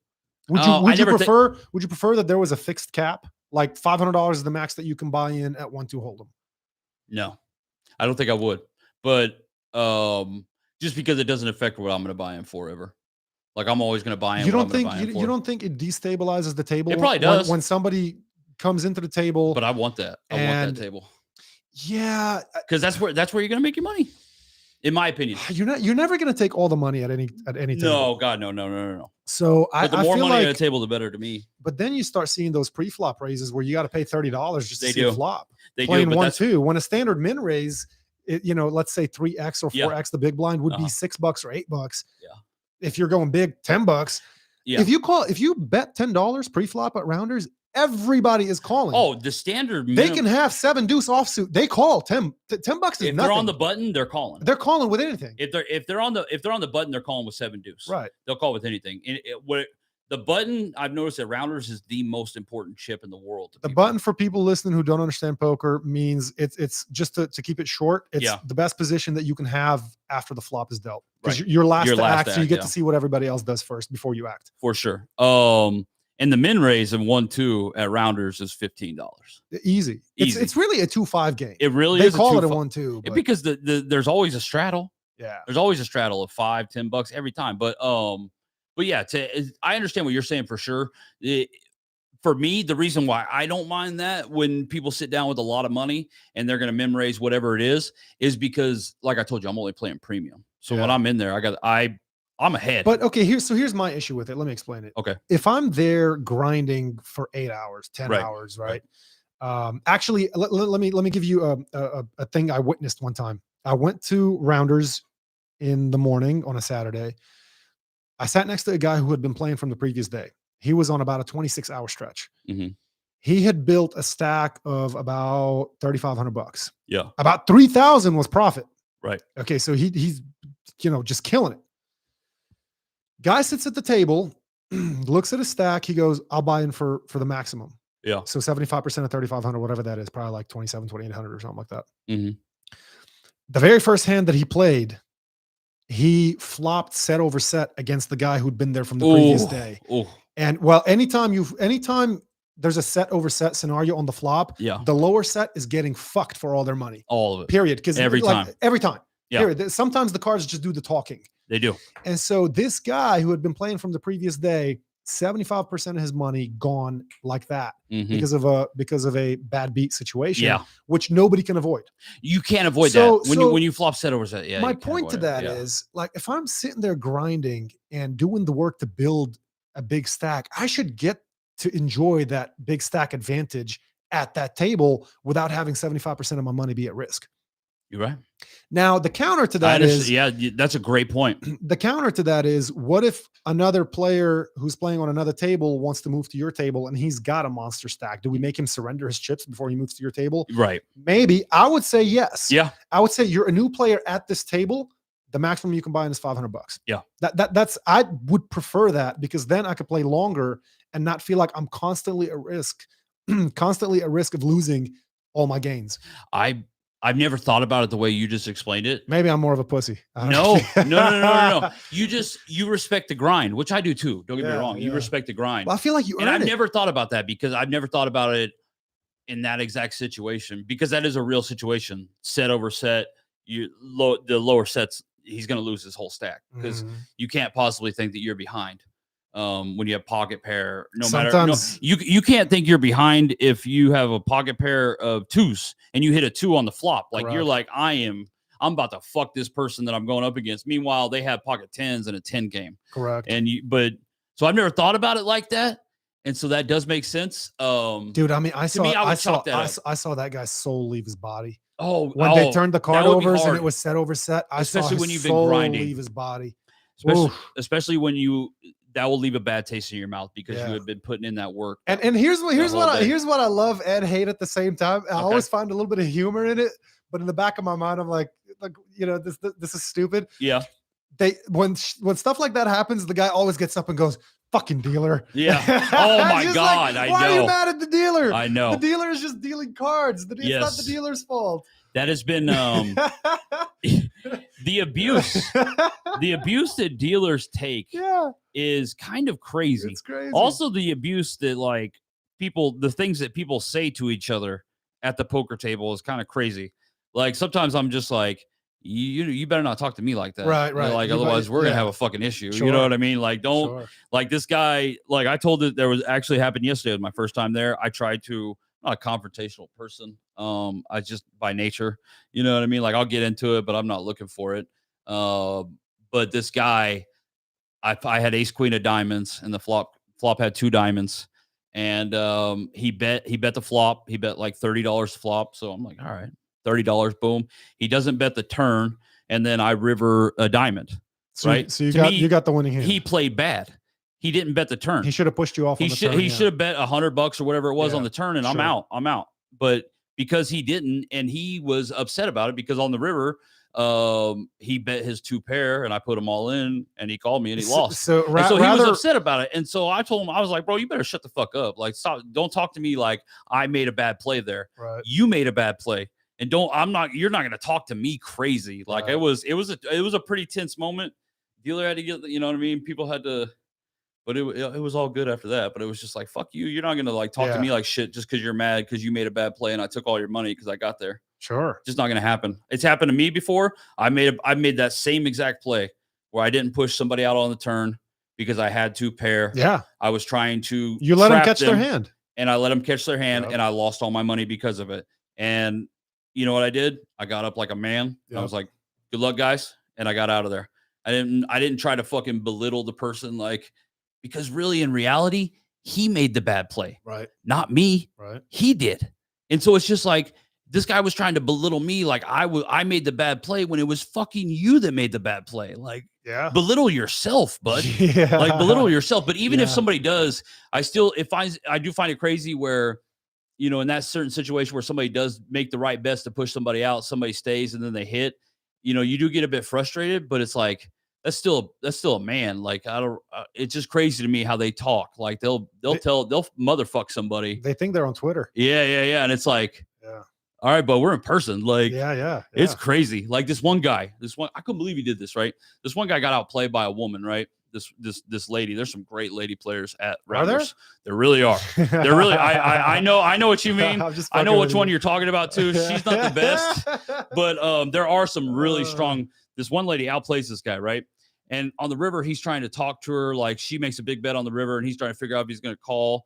And so he's like, you know, do you want to? He asked her if she wanted to run it twice before he made the call. Right. Okay. That's something. So in poker, like you can run the turn in the river or whatever it is twice. Correct. But that's something that you decide together after you've made the call. Right. Right. And so he was trying to ask her this before. And that's fishing for information. You're fishing for information.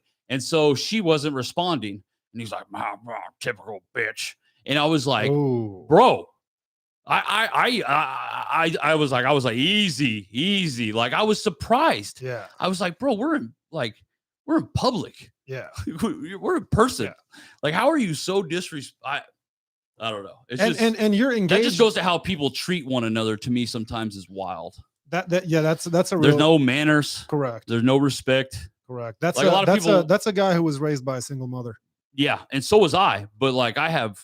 Bro, all I have is manners. All I have is respect. Like when people meet me, I think they're because of my persona on the show. I use that as an insult sometimes. No, I tell guys, I'm like, you sound like somebody who was raised by a single mother. What you mean. Meaning you never had the threat of a man slapping you.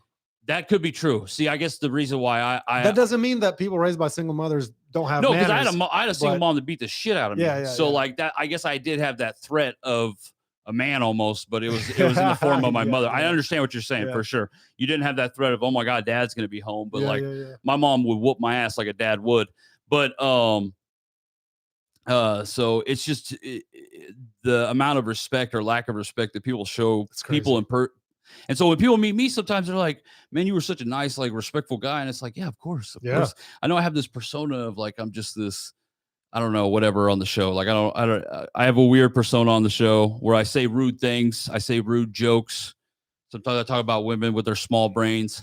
Obviously, it's all tongue in cheek. It's obviously comedy. It's obviously comedy. Yeah. I'm a girl dad. Yeah. Like I have a little girl. Like people are just like, sometimes people are like, you're so sexist, and I'm like, I'm not. Dude, you've got some great one-liners too. Like you're pretty witty on the show.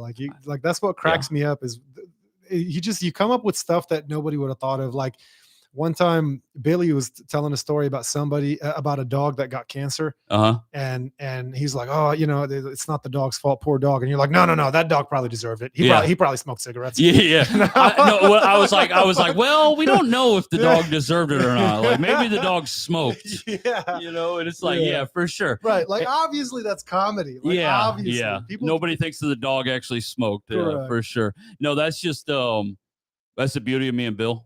And how long we've been working together. We've been doing the show together. Great tag team. We are a great tag team. We're our sense of humor is similar, and but we're also what makes us so unique is that our sense of humor is basically the same, but our lives are so polar opposite of how we live our lives.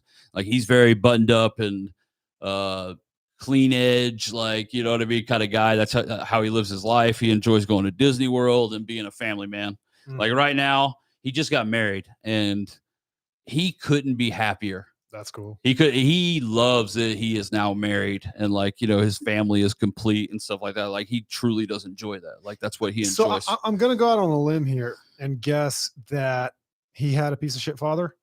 Is that where the deadbeat daddy segment comes from? No, I think the deadbeat dad segment just comes from or is it just a funny thing? It's just a funny thing. Okay. It's just a funny creative thing. But sometimes he actually comes from a pretty wholesome together family. Sometimes I feel like he really gets mad at the deadbeat father. So for the people listening, they do this segment on the Billy Madison Show called, what's it called? Deadbeat Dad? Deacon with a deadbeat dad. Call dads that don't pay child support, harass them. Yeah. Why don't you pay child support? Be a better dad, stuff like that. Right. And sometimes I feel like Billy really gets pissed off at these guys. Yeah, I mean, he probably does. It's I can't tell how much of it is radio show and how much of it is like he's like, man, you're a fucking piece of shit father. Like, he really feels some of it is shocking. Like the responses people have is just like, wow, dude, you really are just like a piece of shit. Yeah, so, like, oh, I couldn't pay child support this month. I had to pay my car insurance. Yeah. Also, everybody is also like, you gotta when you're in entertainment business, you gotta turn it up. Yeah. Like that's just True, what you got to true. do. Some people are just like, oh, you're just putting it on, but it's like it's not that you're putting it on, but you can't have just like this dead monotone delivery. Like you got to have some excitement to you.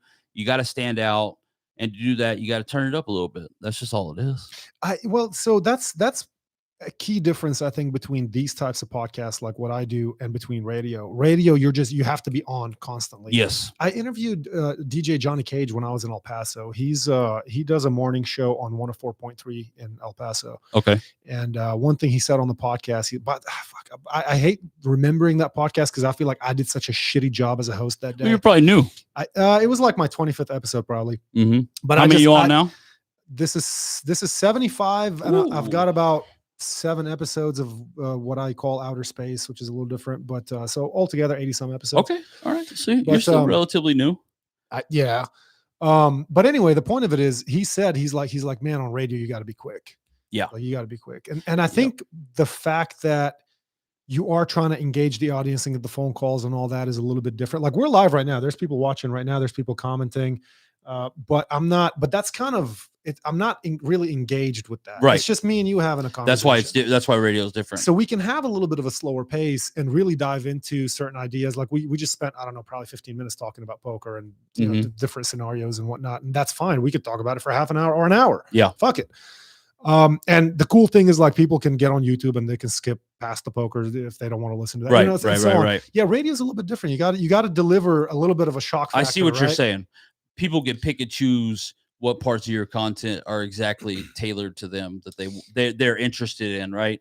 But the other stuff, like somebody comes across poker, they don't give a shit. They could just skip right past it. Especially but on radio, you can't can't do that. So that's why, exactly. That's why you understand a little bit more on why we do the topics that we do, because they have to be mass appealing, because you can't skip past it. Yeah, and you have to be quick. They give you a lot of opportunities to deliver a punchline. Yes. Like here, like I'm never trying to create a moment. No, that can You're go just trying viral. to see where the conversation goes because it genuinely interests you. Correct. That's why you do this. You do this podcast and you have this beautiful studio set up. You have these great cameras. You have all this stuff because like that's what genuinely interests you. Yeah. And then like having these conversations with these different, I mean, you interview all kinds of people, which is awesome. Like you would never be able to put your show into a box. So I totally understand what you're saying. And then people can, with your episodes, they can pick and choose what they want to listen to. And sure, you know, in radio, you can't do that though. Right. You got to be, because if somebody doesn't listen to you, then they're punching out to something else and then you're losing. Yeah. And it's like, we haven't lost since we've been here. Right. 2011. It's now 2022. And I haven't missed one ratings bonus in 11 years because we've been at top that long, and we plan on being there too. It's fucking like, awesome. yeah, I told this to my sales manager the other day. We're at Twin Peaks. I was doing a remote, an appearance at Twin Peaks promoting my Degenerate Derek podcast. And we're having lunch, right? We're talking, and we're about to start going through like contract negotiations with them, you know, like our deals coming up and stuff like that. And I told him his name was Craig, and I was like, yeah, contract negotiations with our company for our show. The radio show. Okay. Yeah. Okay. And Craig, he's like our sales manager or whatever. And I was like, you know, Craig, I'm only 35. I was like, I know we've been here for like 10, 11 years, but I was like, I'm just letting you know, like, I'm not an old man. Like, I still fuck every day. I fuck every day, Craig. I was like, you know what I mean? So if you think that, you know, if you guys don't get this deal done, that I'm not going to go across the street and then kick the shit out of you guys, you're out of your mind. You know what I mean? I said this to the sales but to me, I wasn't saying it to be like threatening. I was just saying to like, hey, I still got the fire. Yeah. We still very much have the fire in us. Like, we're still very competitive. We're still very entrenched with what's going on. I think when people lose that edge, especially like in radio or whatever they're doing as far as content wise, they start to kind of trail off and just not care about it as much. But every day, every day we care about it. Every day we're trying to be funny. We're going in there like, hey, let's go. And it's hard. It's hard sometimes to go in there, start your show at 6 a.m. every single day and be live and just fucking on it for 4 hours. But I feel like we're the closest to getting that done out of anybody, that, especially the competition, like in the market, just because the competition in the market is just so terrible. So that also helps when you don't really have competition. So you came on the show 4 years ago, but it's been around for 11 years. Has Billy been doing it for 11 years? I came on the show in 2005. Oh, fuck. I've been doing it. Yeah. Me The and Billy Bill been Madison together show. Oh, so you guys 17 have been years. friends for a long time. 17 years. Yeah. Damn. Yeah. Okay. How did that whole thing start? My mom cut his hair. Okay. True story. So, like I was telling you when we were talking about, with when you're talking about, because you Google search Billy, what I was telling you about Billy Madison, right? Yeah. That's the guy, Billy Madison Show. That's the show. That's why I have any following. Like, if people are like, who the fuck is this guy? It's not because of my Degenerate Derek podcast. It's because I'm a co-host on the Billy Madison Show, which is the biggest show in San Antonio as far as radio goes. So the reason he was called Billy Madison is because he didn't really care, because he was going for a manager. Like, he wanted to be on the manager side of radio. Like, that's what he was doing. They're called people that manage radio stations. It's called a program director. He was a program director of a station in Tulsa, Oklahoma. At the time, it was 101.5 The Beat. And they had a morning show. Morning show guy sent out a very insensitive email. He had to fire him. And in the interim, when he was trying to figure out what he was going to do for mornings, he had to then step in and do mornings. Well, the day that he fired his morning show host, he was getting his hair cut by my mom. And I had just graduated high school. And I was trying to get into this. It was called Rogers State University in Oklahoma. And I wanted to go there because it was a college, but they also had a broadcasting program, because I didn't want to go to a broadcasting school because I knew those were bullshit. Right. They're just kind of like money grabs a little bit. They don't really help you get into radio or broadcasting or anything. But I figure if I went to a college that had a broadcasting program, I could get a broadcasting thing, but still also get an education a little bit. Right. And it was an easy school to get into.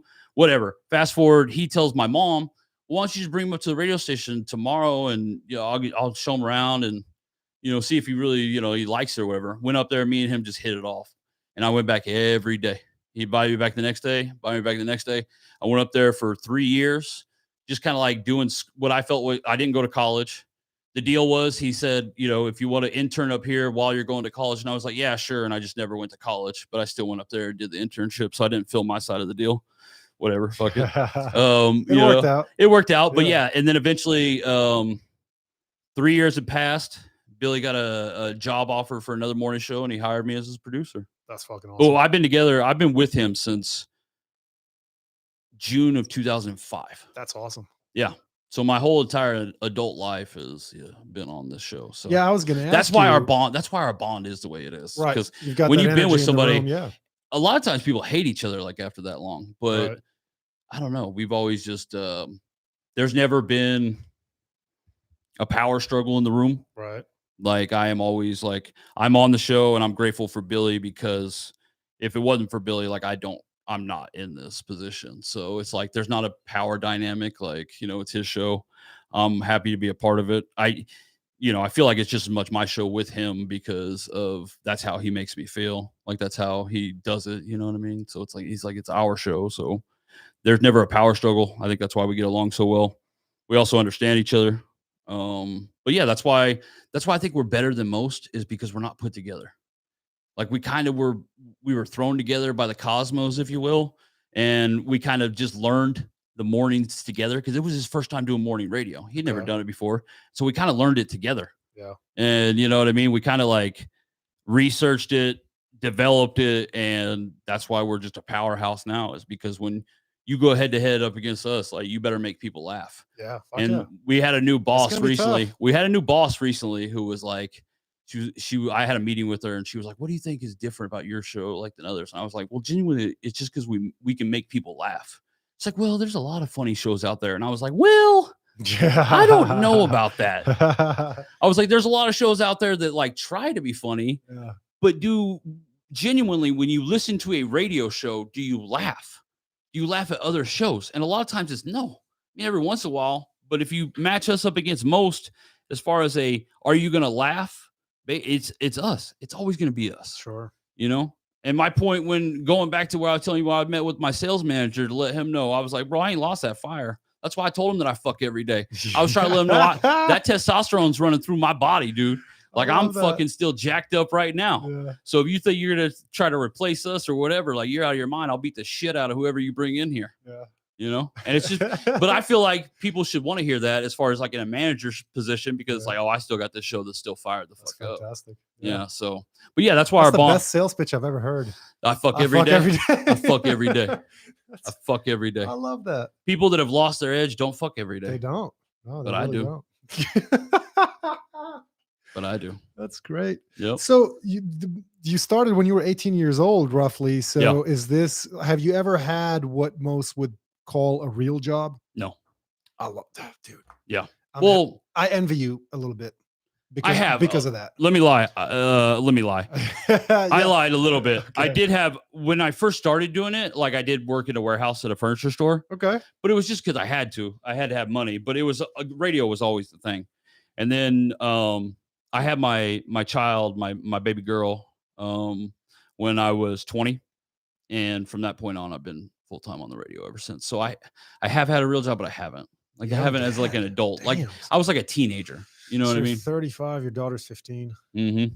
That's gotta be cool. It is cool because I'm still young. Yeah, I'm young enough to where it's like, I think it's benefited me. And there's things that have hurt me and there's things that has helped me as far as my age go.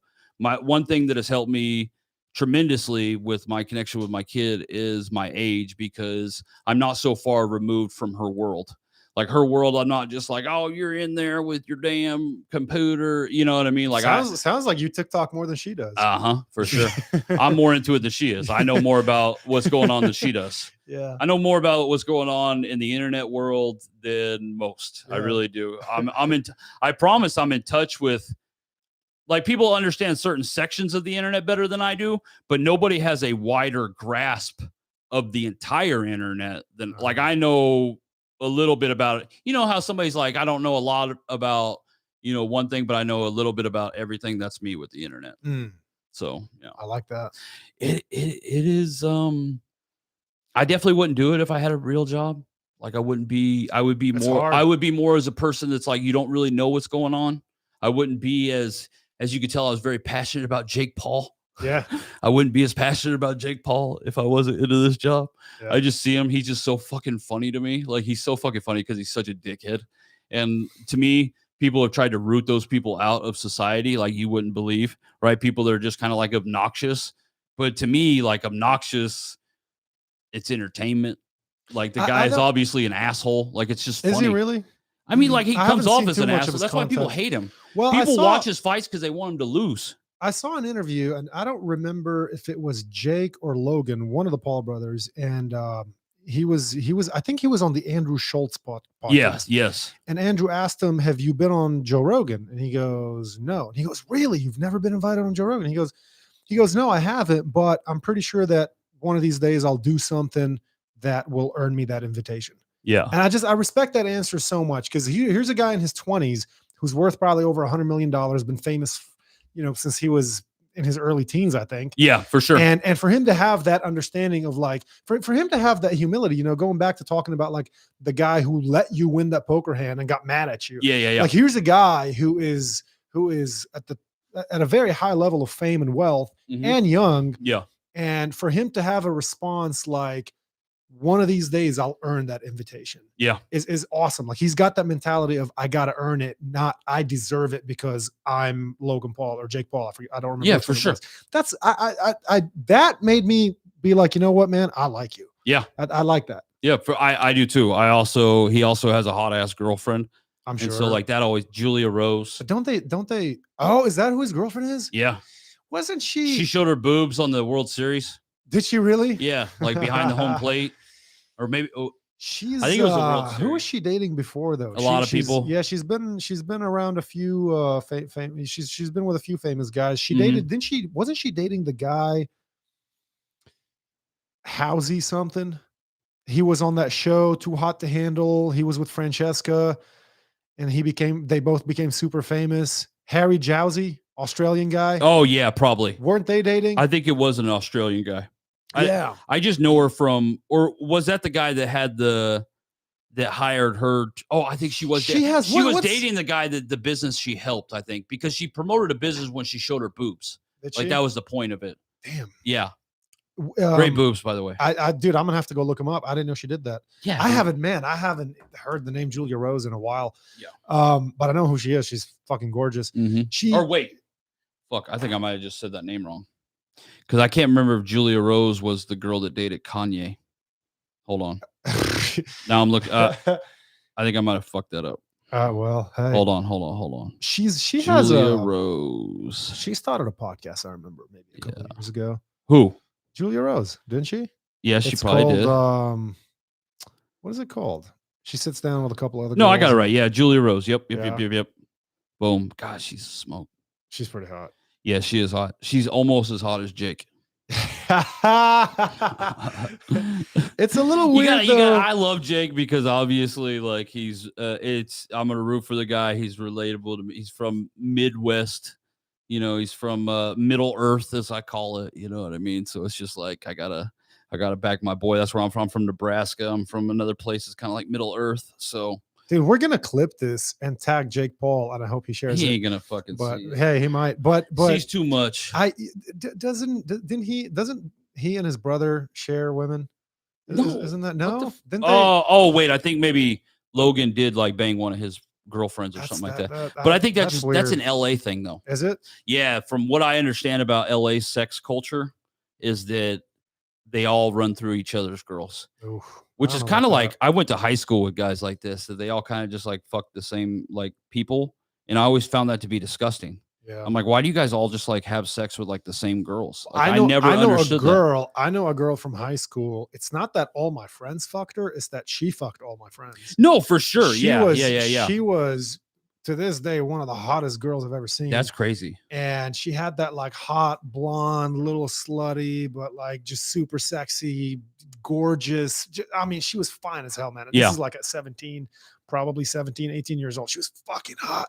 Yeah. And she ran through my whole squad. The only people that she didn't touch is me and my buddy Nate. Shout out to Nate again. Shout out to Nate. That's it. Nate's got morals. Nate was like, well, Nate goes, it's funny. Recently, him and I were on the phone and somehow we started talking about that. I'm like, bro, did you fuck Brittany? He goes, no. He's like, I was about to, but then I started hearing that this guy hit it and that guy hit it and that guy hit it. He goes, so I called a meeting. He's like, I gathered everybody. And I was like, all right, guys, who's fucked her? And everybody raised their head and he's like, I'm out. I'm out. That wasn't me. That wasn't me.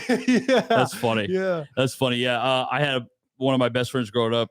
He actually married my cousin, and him and my cousin recently got divorced after like 10 years of marriage, and he moved back home to where we grew up. And he started talking to this girl that he used to talk to in high school. And then it wasn't really working out with him and this girl that he started talking to again, the one that he talked to in high school. And he was like boo-hooing to me about it on the phone. And I'm just like, haven't you been with her? And then like Cody's been with her. And then like, we know like 6 other, like, who cares? Yeah. Who cares if she's like, well, why do you guys do this to yourselves? Dude, if I don't understand if a guy got with a girl that I have been with, I wouldn't even be mad. But my first question would be, hey, how does my dick taste? See, that's what I'm saying. That's why I would avoid that, is because of that situation right there. Yeah. It's not even really the girl. Like, why would you put yourself in that position? I don't even discount like the girls, whatever. I'm not trying to slut shame in any way like that. To me, I'm just trying to avoid the conversations or the thoughts that guys have. Right. We're like, yeah, exactly. How does my dick taste? Yeah. And it's just like, man, how does my fucking asshole, bro? Yeah. That's what I would not want to find myself into. So I by the way, I never slut shame. I slut praise. Yeah. Go sluts. They're great. Right. They do society a tremendous service. Right. My mom was a hoe, so I don't really, I don't praise them, but I don't shame them. I kind of just leave them alone, just how I do my mother. You know what I mean? I kind of leave her alone a little bit. Yeah. I mean, you're traveling a different path in life. I don't know where to steer this conversation after. I don't either. Because you are a slut. I like the suit. You are a slut. Yeah. So it's kind of like, yeah, I think you don't know where to go in this conversation. I could tell you're a slut too, just because, again, that interaction that I saw you, it was awkward. Well, it was awkward. It was, she called you babe and you said nothing. I didn't say anything. You didn't reply at all. You weren't like, all right, bye, babe. Really? I almost wanted to tell her. Did I blow her a kiss? I almost said I love you. I almost went, hey, I love you. Right? Like I was just like, to make it less awkward. Yeah, right. And because of how beautiful she was. I was like, you haven't told this girl you love her yet? Like, what are you doing? Yeah. Like, what's going on here? I hope she's not listening. Oh, yeah. Oh, okay. I think she's busy with her. Shout out to her. Yeah. I dig the pocket square. Thank you. I appreciate that. Yeah, like I said, man, it's a Ralph Lauren. I don't know if you ever heard of him. Ralph Lauren. Yeah, I got it. Yeah. Lauren. Yeah. Some people say Lauren. Some people say Lauren. I don't know how to say whatever. it. I got you. But yeah, no, it's like I said, Charcoal is a good color. I couldn't not show up in some kind of I knew you were Dude, going to be dressed. I knew you were going to be dressed the way you Bro, were, which was going to be so funny to me. Yeah, That was part of the comedy. You know, I was going to be wearing a t-shirt. I did. Yeah, Damn, yeah. I should have worn a suit. I thought about it. Like last minute, I was like, I'm gonna go put a suit on. Then I was like, no. I'm like, it's Saturday. You gotta be casual. Yeah. I did it for comedy purpose. I did it to be like to show up and for you to be that way. Like I was counting on that. I appreciate that. Yeah, I appreciate that. There's a whole thing about like, so I wear suits not necessarily for work. A lot of people think that I do it for work. I don't have to wear suits for work. I wear suits just for the hell of it because. Well, not for the hell of it, but because I think it's a good look. It gives off a different perception about you. When you watch, I take you more serious. Exactly. And as a salesman, especially when I got into medical sales, I was about 24, and walking into offices and talking to the doctors, I felt like they took me more seriously. 100%. If I was in a suit. The way you dress is why you're so successful. It's not why, but it's part of the equation. Why not enhance and make it easier for you to get across the message or whatever you're trying to sell? You're going to be able to get that across easier because you don't have to break down the barriers of someone being like, is this guy serious? When you come in dressed like a slob in a job like you have, people ain't buying shit off you. Sure. Because they're like, who's this guy? First impressions, when you come in, when I first met you, like, it was just like, yeah, for sure. That was my first impression of you. My first impression was very serious, smart, intelligent guy. And it's just like, you shouldn't judge a book by its cover, right? Because everybody does. But everybody does. You know what that is evolutionarily? What? It's an outdated primal instinct born of our need to quickly assess our surroundings. What the fuck did you just say? Run that back. It's an outdated primal instinct born of our need to quickly assess our surroundings. That's why we make snaps. We make snap judgments. When you see something, you got to make a snap judgment. Is that thing going to eat me or no? Yeah. So when you see somebody who looks like a dangerous guy, you're automatically like, you're on the lookout. He might be the nicest guy ever. Yeah. But if he's got his hat to the side and a face tattoo, and you're on guard. Yeah. But a guy comes in dressed in a suit, clean haircut, doesn't look threatening. He might be Ted Bundy, but he doesn't look threatening. Right. So it doesn't raise that flag. No, you're absolutely right. And I know that by just the people that I've had interaction with, that their first assessment of me wasn't always the best. And then when they got to know me, like, they were really, either we're great friends or whatever it may be, but it's because we had to get past that initial, judging a book by its cover. And so, like, in your business, well, you were very nice. I came up to you because I ran into you at the poker club again by accident. And I was like, I'm pretty sure that's Derek. I've seen you on Instagram. I was like, that's him. Let me go say hi. Yeah. And I went up to say hi to you. You saw me walking over. You just got up. You're like, I knew exactly who you were. Yeah. You're like, Barbar, what's up, man? And we just, you were cool. Except for I was calling you Barbar at the time. I didn't realize it was Barbar. I didn't actually notice that it was Barbar, not Barbar. But I don't think you did, because I was sitting here before the show started. I'm like, YouTube. I'm like, I can't believe I can't believe you got the Barbar Show. Yeah. Like, there has to be another Barbar Show. Right. And then I realized, I'm putting in Barbar and it's Barbar. Yeah. Barbar, because that's Lebanese, right? Yeah. I just thought, where's Lebanon? It's in the Arabian Peninsula on the, oh my God, this is embarrassing. What sea is it? Have you ever been there? Oh yeah.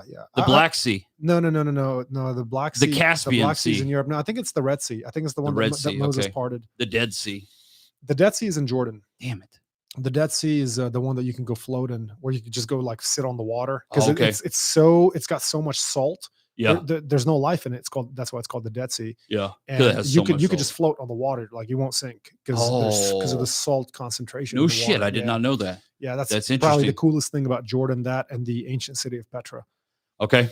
But I'm very into the world like that. Like right now I'm balls deep in Ukraine because of obviously everything that's going on over there. I'll get to the, back when we get more conflict again with the Middle East, I'll get back into that over there. You're like, I'll worry about the Dead Sea when we start. Yeah, we pulled out of there. So right now it's like I'm focused on, all right, what's going on in Ukraine? Though? There's what? Well, there's about 830 military bases worldwide. Yeah, American for sure. Military but bases. that video, I don't know if I'll ever not think about this video of in Afghanistan when we're pulling out. And you have that entire country is riding or trying to catch a ride on that plane. You know what I'm talking about? Where they're like, they're all hanging on to it as it's taking. Disastrous. The most fucking disastrous. Sad. Horrible.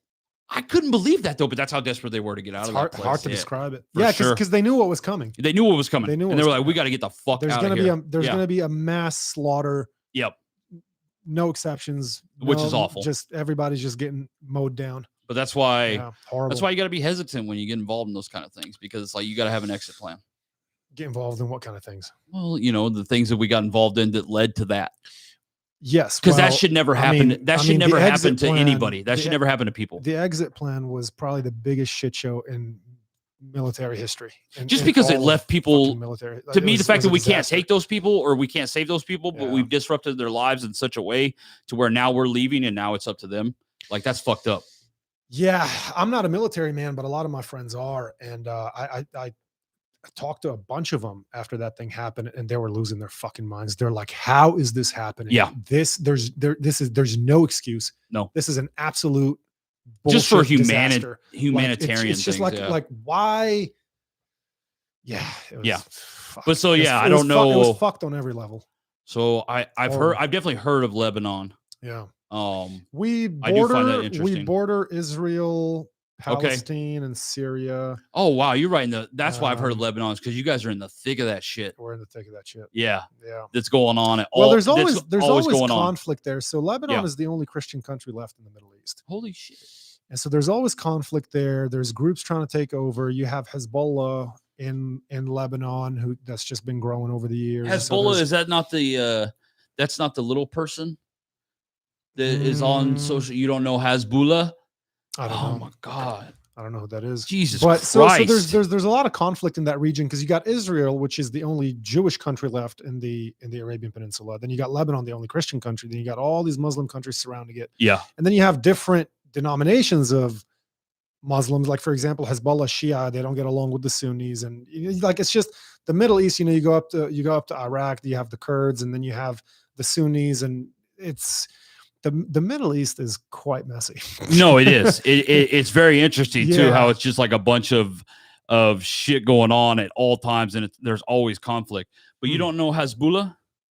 Who's that? That's the little person that's always like, he's gonna fight somebody. Oh, is that the guy that's is he like isn't he Khabib Nurmagomedov's nephew or something? Well, I don't know if he's his nephew, but like he's from over there where Khabib is from for sure. Let me pull it up here so people can see it. Yeah, but when you say I always thought that was a person. I didn't know Hezbollah was also a country. How's it spelled? Has. No, Hezbollah is a Hezbollah in Lebanon. It's a how would you call it? It's a party. It's a group. Okay. I got you. I see what you're saying now. Yeah, they're their own. So when you say Hezbollah, I was like, they're basically their own government within the Lebanese government. Like, there's a section of Lebanon that's theirs. They're backed by Iran. The last time I checked, Nasrallah was their leader. Hezbollah. It's, if you break it down, Arabic is my first language. If you break it down into two words, Hezbollah. The how do you say, what's Hezb in English? Like a group or a party. God's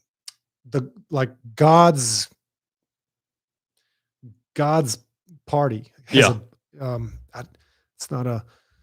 What's the right word for Hezb? I don't know, but basically that's what it means. Can I ask you a personal question? Yeah, go for it.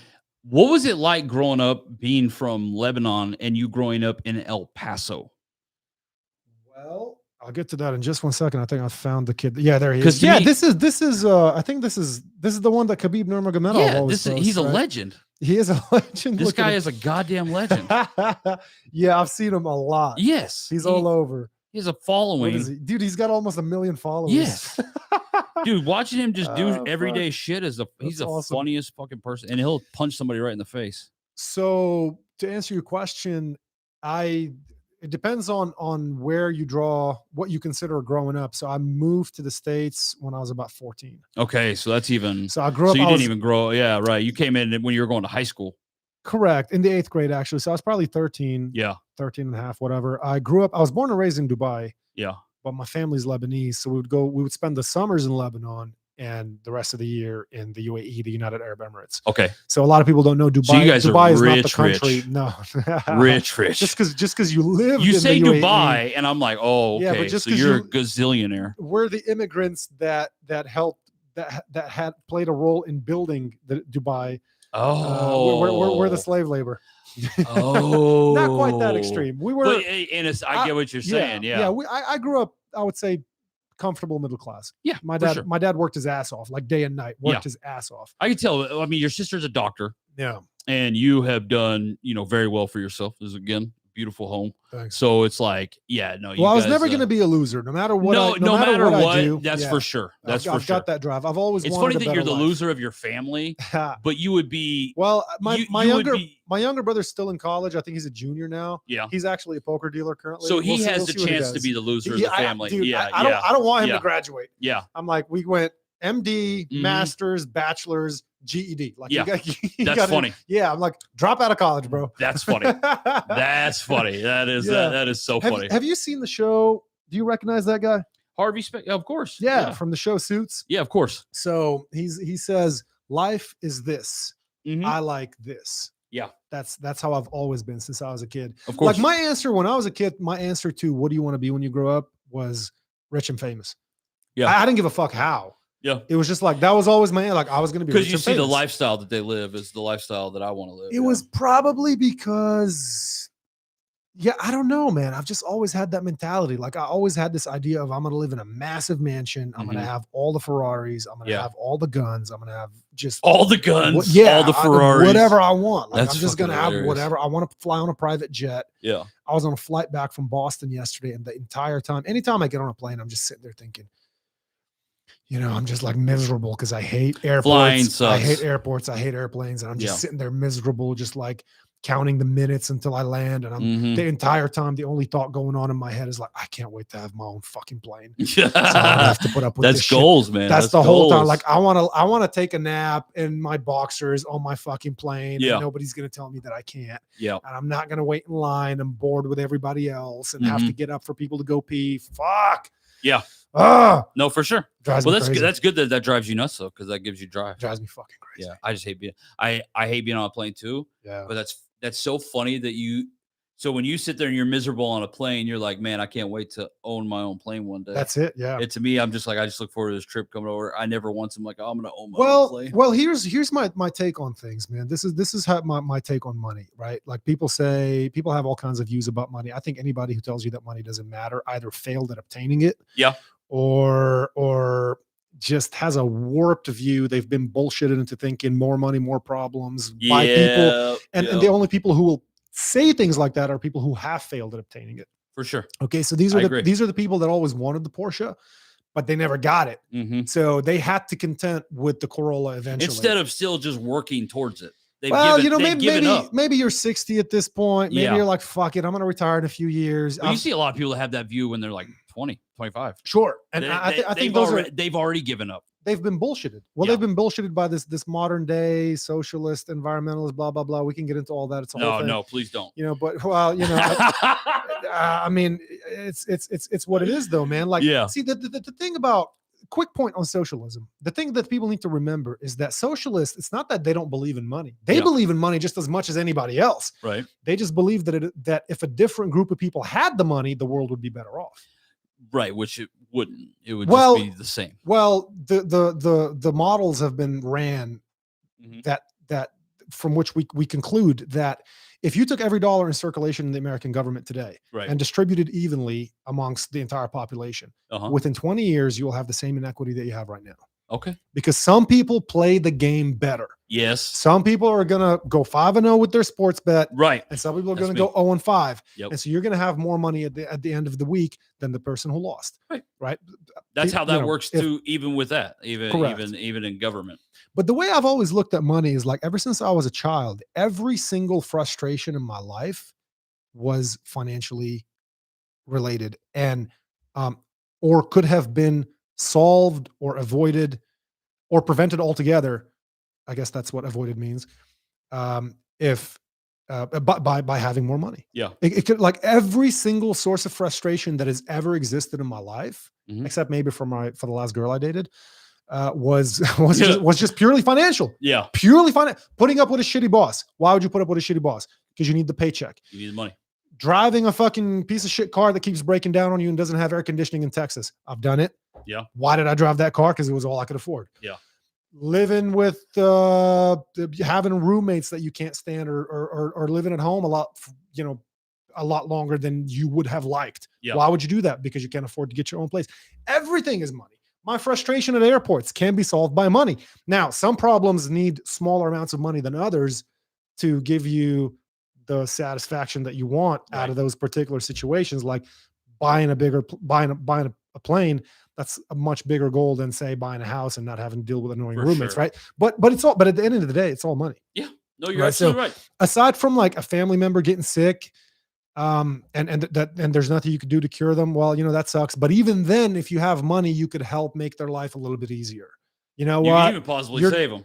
You could possibly save them. I mean, Mhm. Magic I mean- Johnson doesn't even have AIDS anymore. Yeah. Fuck. How Which did is he pull that off? Which is amazing. Yeah. Yeah. So that's my take on money. It's Yeah. like figure out how to get more of it instead of Especially nowadays with if you really wanted to make more money, there's so many avenues out there that have broken it down to explain to you how money works. That's the thing that people need to do first and foremost, is not necessarily how do I make how does money work? Because when you realize how money works, that's Yeah. how you figure out how to make it. you've got to understand the game. Yeah. That's what I've heard every time I talk to a wealthy person, especially a self-made wealthy person. Because if you inherited your money, you're not really going to understand it. You most don't know likely. shit. In some cases, you do, but those are exceptions. Yeah, But- that's what I always say. Like people we'll say something on the show, right? And people be like, well, that doesn't pertain to me. And it's like, yeah, it may not, because you're the exception, you're not the rule. Correct. So nothing is ever Yeah. 100%. Right. Like you can't say 100% of anything does this. Correct. Like it but just but there's a doesn't. bell curve. But there is definitely the majority, which is Yeah. what we call the rule, and then you might be the exception. Correct. Yeah. So whenever I talk to, like, the most recent example is this guy Jawad that I had on my show. He's a self-made entrepreneur, real estate guy. He's got a net worth of he's got an 8-figure net worth Damn. at this point. So he announced, like, a couple of years ago, he announced that his net worth had just exceeded $10 million. Wow. And he made it all from scratch. Yeah. Like, he grew up very poor, made it all from scratch. And he was on the podcast earlier this year, and he talked about, he said, what you got to understand about money is that you need to learn the rules of the game to play the game. Yeah. You can't play chess without knowing the rules of chess. Mhm. So you can't make money without understanding how it works. And that's every successful person that I've ever talked to that's self-made has come to that same realization and tell me the same thing. You got to learn the rules, For sure. read the tax rules, talk to accountants, talk to lawyers, talk to financial advisors, talk to anybody, but gather information if you want to get better at it. Like, you can't play Monopoly. Like, Monopoly is a great example. When you're kids, you play Monopoly, you don't understand what you're actually engaged in. Mhm. But if you actually think about what the game is teaching you, it's how to diversify and invest and how to build wealth. And then Yep. what happens at the end of the game, just like what happens in real life, the money ends up accumulating in the hands of the few. Yep, for sure. And eventually in that game, that is a game. in that That's particular life. example, you end up with just one. That's Yeah. why it's a monopoly. Yeah. That's why they try to get rid of monopolies. But the point of it, I understand. Yeah. For sure. Yeah. Absolutely. Let me ask you this. Okay. You guys, since there's so much talk about relationships and cheating specifically on the Billy Madison Show. Yeah. Have you gathered a pool of data over the years that points to who cheats more, men or women? There's a big debate about this. I definitely know. So me and Billy argue about this all the time because Billy thinks that women cheat more, and I'm just like, that's just ridiculous because I don't believe they do. I think it's a special kind of woman that cheats on you. I think for the majority, most women are probably pretty loyal. So yeah, my experience has been men that has cheated more, but there's just a difference of opinion. With the calls that come in, it's more entertaining with the females that cheat, the females that have that view, because it's like, I don't know. Everybody just wants to, nobody, I hate listening to guys like, yeah, man, I got like 6 bitches or whatever it is. Like, shut the fuck up. Like, but a girl, And it's it's like, always a guy with that accent. What's the Yes. deal? Like, you could tell he's Guys missing, like that, he's missing his side teeth. yeah. And I He's- don't believe you. I just don't believe you. I don't even believe that you have sex. So it's like, but those guys, it's always the guys that talk the worst about women that don't actually have sex. Like, that's one thing. Probably. That's the biggest thing that I've realized with doing the show. But the one thing I've realized with the show is that the biggest thing it's taught me about relationships is the communication part and just being on the same page with your partner and communicating about everything. Because when you don't communicate about sex, when you don't communicate about this or that, that's when people get cheated on. Is when they feel like they're living like different lives. And like, that's just what you can't have happen. Sure. So that's why I have a chick now that's just up my ass. Yeah. Like, she has location on my phone. She Oh. has yeah, for sure. Because I have stepped out of the box before. And Does she know- I have crossed that line. Does she know whose house you're at right now? Yeah, she's she just does. not gonna just look and see so you're at somebody's She house. could be outside. She could be. That's happened before for sure. Oh my God, She really? just pops up places and it turns me on. Really? Oh yeah. That's when you See, most people that's would when be you're like, "What the smashing in the fuck is car. going on?" No, fuck no. That's I'm like- smashing the car. I'm too big for that. Yeah, that's true, man. But I'm just That's saying, like, true. I'm like, some people would find her to be psychotic. To me, I find, oh, she loves me. You know, it's all about your view. There is an But you entertainment we factor can't to relate that. because you're from fucking Lebanon. I'm from Nebraska. We're gonna have a different view on how that shit works. You know what I mean? Because we're literally from different parts of the world. Dude, okay, I'll tell you what I thought growing up about relationships because of growing up in that part of the world. And of course, doesn't matter where you are in the world, except maybe North Korea, you're watching American television, right? And American movies. For sure. So I would watch American movies and I'd see people make out. Mhm. And I've always wanted to make out. Like since I was a kid, I was like, fuck. I was like, that looks amazing, right? But growing up in a Middle Eastern society, you don't see that. Yeah, right. In People society. Yeah. Couples don't even hold hands. There's no intimacy. You don't see it with your parents. You don't see it with your friends' parents. You just don't see grown couples being intimate ever. Yeah. Probably because that generation never had intimacy in their relationship to begin with. Right. It was more transactional. Like I can provide for a family. You're a young girl. You want to have a family. We're going to get married. We're going to have kids. You're going to raise the kids. I'm going to provide. It was very transactional. Yeah. It wasn't like there wasn't much marriage for love. There was just, that's what it was. Mhm. And so, I used to think as a kid. Do you think that's how you date now? I'll you get think to that's that. how it is? I'll get to that in a second. I remember thinking as a kid that like, my parents would be like, oh, you're going to marry a Lebanese girl someday, right? Of course. And in my mind, I'm like, fuck that. I want to marry an American girl. I want to make out. Because Lebanese people don't make out. Like that's what I used to think as a kid, right? Yeah, for sure. Yeah. For sure. Yeah, which is interesting, but but you got to think that there has to be Lebanese girls that felt the same way. Oh, for sure. I mean, my Like, generation I is want to different. make out. Yeah. Well, here's something Right. that might shock you, guys. And this could be a good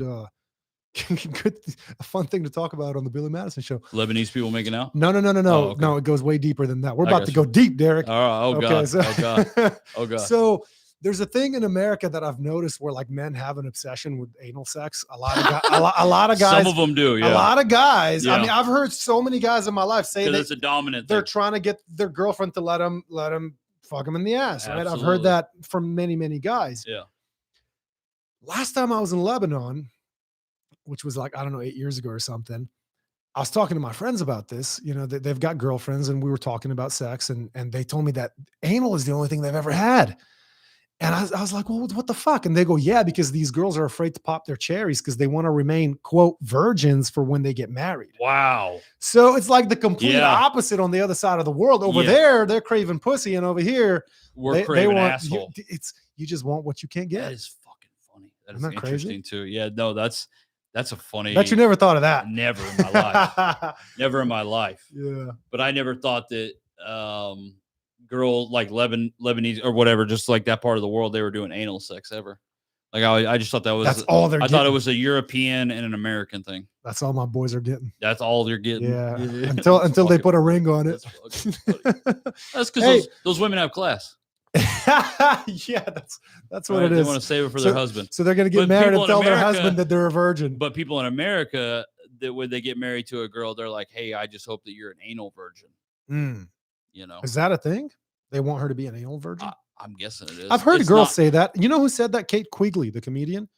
Oh, was- that's right. She did say I that. was, Yeah. She was like, oh, I wanted to save my ass for my future husband, but Yeah. then I ended up doing it. And I'm like, Yeah. like that's interesting. It is funny how That's it's what just you're trying to save polar to your. opposites. Yeah.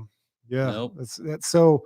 You mentioned earlier that you like San Antonio because we got great weed. Yes. Did you know that one of the ways that people cheat their drug screens for work, Mhm. like urine drug screens, is by putting somebody else's urine in their bladder and then peeing it out? I did not know that. No. Yeah, so That's so disgusting. somebody will give you their pee. That's a fucking deep thing to do. Dude, right? Like Yeah. you got to go to, I don't know who the fuck does this, a urologist? I have no I ain't idea. doing it.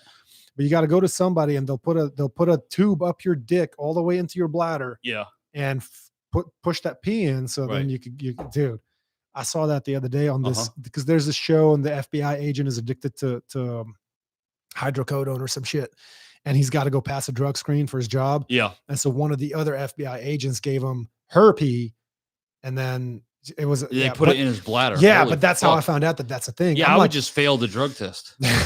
You know what I mean? Before I would ever. Luckily, the company I work for, they drug screen now, but they didn't back in the day, and so I got grandfathered in oh, really? into not Forever. having a drug screen. No shit. Yeah. So because I would fail the shit out of those. But you're open about it. So, I mean, Yeah, I'm very open about it. Always have been. I'm very Yeah. open about things that are, probably pretty illegal, but it's just like everybody smokes weed. So it's like I smoke weed for sure. There was a guy I worked with. But police definitely, I get pulled over.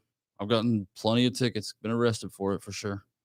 Then I've also been pulled over, and the guys listened to the show and they just left me alone and let it go on. Oh, that's cool. Yeah, that was That's pretty cool. That was cool. I got pulled over by a state trooper. I got arrested. This was years and years ago. And the next week I got pulled over again because I was a terrible driver at the time, I guess. Whatever. But I got pulled over again. I had a bunch of weed on me again, and they just let me go. So I was like, man, that was jackpot. That driving away from that moment was, oh man, that was euphoric. Just because I was like, I'm so fucked. Did you feel like a celebrity? You had a celebrity moment there? Yeah, that was, which I don't often feel like that.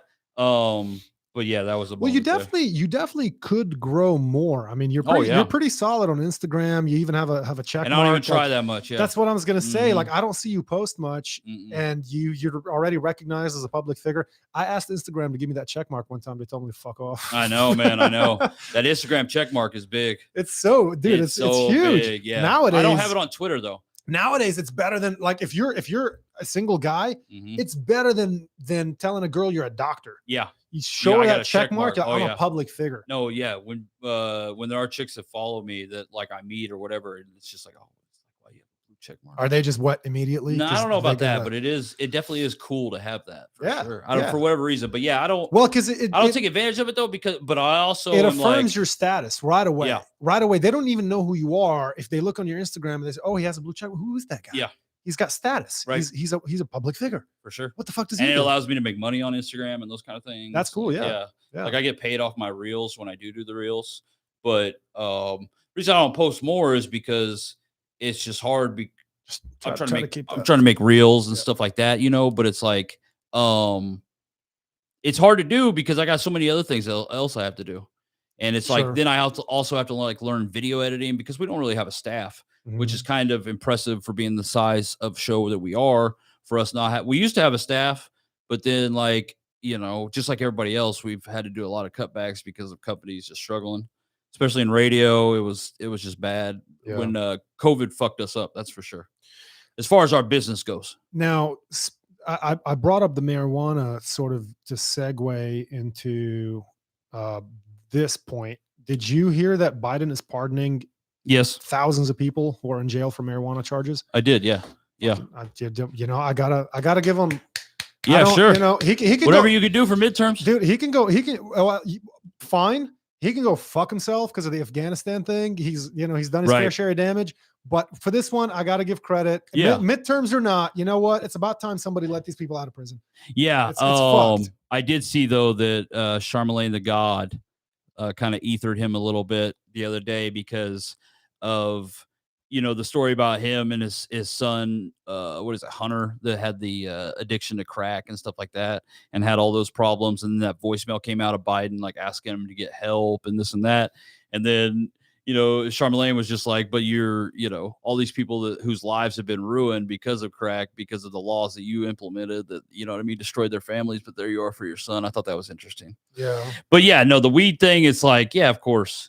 It's just weird to be legal in certain states and then not legal in others. It's just like gambling.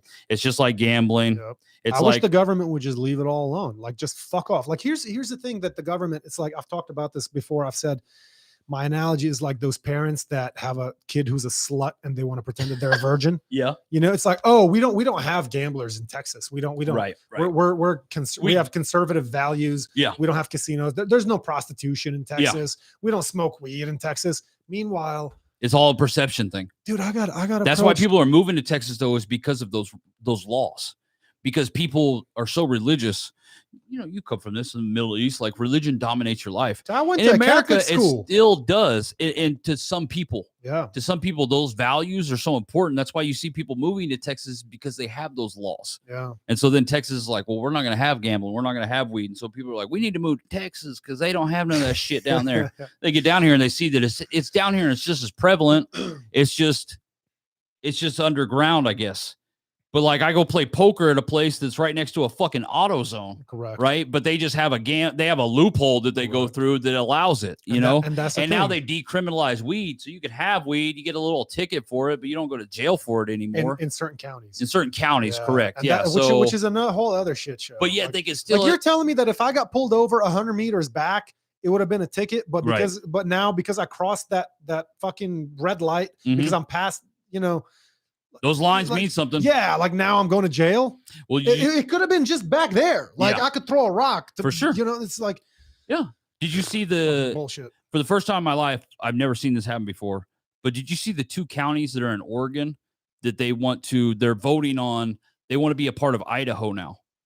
They don't want to be recognized as Oregon counties because of the laws that are in Oregon, with the bail laws and the defund the police and those kind of things, like Oregon, critical race theory or whatever that's being taught in school. So they no longer, they're asking to have the state lines, and they're going to get it because they have enough voting power. Nice. They're going to get the state lines on a goddamn state redrawn to include them now in the state of Idaho. I thought I've never heard of that before. Like another state just kind of like taking in another county that's on their border. That was wild to me, but that's because state lines mean something. But to me though, when state line means something, that's when it's like, oh God, is there really going to be like a civil war one day again? Like, you know what I mean? Which there could be, because those borders matter. When those borders matter with laws and stuff like that, that's when you do have those problems. So yeah. I think we're living in very very perilous times. Yeah, just fun worldwide and also within the United States. Just for sure, there's so much instability right now. It's pretty nutty. Yeah. Oregon though, it's a fucking party up there, man. They legalized all drugs. When was that? Like last year? Wild. It's a wild place. Fuck it, everything goes. Seattle. I know Seattle's in Washington, but it's kind of like they're basically like cousins as far as statewide goes. But it's the most beautiful part of the country. Gorgeous. I went there for the first time last year. Yeah. In June, towards the end of June, I checked out Washington and Oregon. And oh my God, it's just gorgeous. Gorgeous. But I also went during the best time of year to go. Yeah. If you go now, it's just gonna be raining all day. You're gonna hate it. Yeah. But like, you know, over here we're always trying to water our grass. Over there, they're always trying to cut their grass. You gotta mow the lawn twice a week. It's gorgeous. It rains like a motherfucker, but it is expensive. Beautiful. But I didn't have culture shock when I moved from the Middle East to El Paso. Yeah. As much as I had culture shock when I went to the Pacific Northwest last year. Yes. I was like, what? You can't believe it's a part of the same country. On? Yeah. Just the people walking around on the roads. Everybody's carrying a rainbow flag. Men in fishnets and pink hair. And I was like, whoa, what is ACAB just spray painted on buildings. And, right. And just BLM flags everywhere and rainbow flag, like identity politics on the surface. Yes. You can't get around it. You won't find a single restaurant, business building, apartment building, anything that's not covered in rainbow flags and all that. I'm like, whoa. Yeah. This is like, it's a different, they're letting you know we live here. Yeah. And you're visiting. Yes, they are. No, it is. It's an interesting part for real, but it goes to the 100 feet back, and it's like, well, it's legal over there, but it's not legal over here. And I don't know. I thought that was so interesting that the 2 counties are like, we want to be a part of this state, and Idaho's like, bring it. Like, we'll take you in. Do you think we'd be better off legalizing all drugs federally? Oh shit. See, this is the things I avoid, because this is where the intelligence comes in. You know what I mean? And I'm not. You're a thoughtful guy. I'm not. I'm a thoughtful guy about, are the Patriots going to cover? I'm a thoughtful guy on, are the Cowboys, should I bet Cowboys money line? That's what I'm a thoughtful part about. As far as when it goes into stuff like that. And it's not even that like it's just like, I would be so uneducated like talking about that. There's so many smart people out there. It's a tough one. It's a tough one because I always appreciate the difference of opinion though. Yeah, I mean, it's a tough one because on the one hand, it's like, well, people who want to do drugs are still getting drugs, Yes. right? Like we all Right. know people who have cocaine and mushrooms and acid, Yeah. and all of it. Like people have it. What were you gonna say? Well, I was just gonna say, like up in Oregon, though, they've done that experiment, and I don't think it's worked. No, No. it hasn't worked. How? People still have massive drug problems. People are still poor, poor. but those people are going to have drug problems anyway. But people are still poor. They're homeless. They're poor. They're like, what is the benefit of that? But they were going to do that anyway. Yeah. Somebody. So the thing is to keep like them out of jails. Is that what it is? No, just to let people have the choice of what the fuck they want to ingest. Gotcha. Me and you aren't going to fuck up our lives if all of a sudden crack is legal. Crack is legal. We're not going to start shooting up heroin just because it's legal. Right. I've never done cocaine. I've never done heroin. I've had access. Yeah. I've been around. In high school, ecstasy was so popular. It was during my high big. school days. The Superman. Never touched it. Yep. I never touched any of that. Right. And so what I'm not going to do, I have the ability to do whatever I want. I have alcohol, dude. I've got bottles of alcohol that have been in my house forever. I don't even fucking drink them. Right. People People bring me this stuff. I'll have a drink every now and then on the podcast if my guest wants some, but like that's about it. So my point is, if you want to do it, you're going to do it. If you don't do it, you're not going to do it. But it gets a little squirrely with certain substances like fentanyl, for example. That shit's been all over the news lately. It's killing. People are just dropping dead. Hundreds of people dying a week, I think I heard. Right. It was the last thing I heard. Right. And I did a little bit of research into that. And it's 100 times more powerful than morphine. Yes. To put things into perspective, a lethal dose of heroin, everybody's always afraid of heroin, right? Heroin can kill you. A lethal dose of heroin is about 30 milligrams. 3 milligrams of fentanyl can kill the average man. Yeah. It's nothing. It's fucking nuts. It's nothing. It's nothing that's got to be in it to kill somebody. Yeah. Yeah. That shit is nuts. Yeah. So that being made more widely available, I could see that. I could see people being like, no, that's, I just don't know if I want to live in that kind of society where everything's legal, like Amsterdam. Everything's legal. I get it. And that's probably shocking coming from a guy that smokes weed. I don't mind having to buy it illegally. But weed is pretty. I don't mind having to skate around the laws. Like I just don't mind that. Like it doesn't bother me. Yeah. And because it's probably in hindsight, it's probably something that maybe I shouldn't do. Maybe I don't know, but whatever. But to me, when you just have it just like open in the world, like I don't want to live in that place. I wouldn't want to live in Portland. I wouldn't want to live somewhere where, I want to go down to check out the local park or whatever, right? And it's just like people passed out from that's disgusting to me. Sure. Like people just taking a shit right on the sidewalk. Yeah. Because that's what you get when you have an open air drug market. You have people taking a shit on the sidewalk. I don't think that's, we need laws. I don't think the drugs are. We need laws, Barbar. Yeah, but we absolutely do. We can talk about why we need laws. Yeah, but I don't think that the drugs are causing people to shit on the sidewalk. I think the tolerance for the homeless and the states that are making rules, like in California, for example, people can just put their stuff right in front of your house. No, they can't. The police won't even move it. Seattle, we used to be on a station in Seattle for a very short time until the company sold. But we were staying downtown at the Hilton in downtown Seattle. Beautiful hotel, right in the middle of downtown. It's a shit show right now. And we got there at about noon of the day we were getting there, whatever. And we go up, we check in. I took a nap. We were going to meet some people at the radio station. We were going to meet them for dinner. We leave about 7:30, and after 7 o'clock in Seattle, you can set up your tent anywhere on the sidewalks, like anywhere.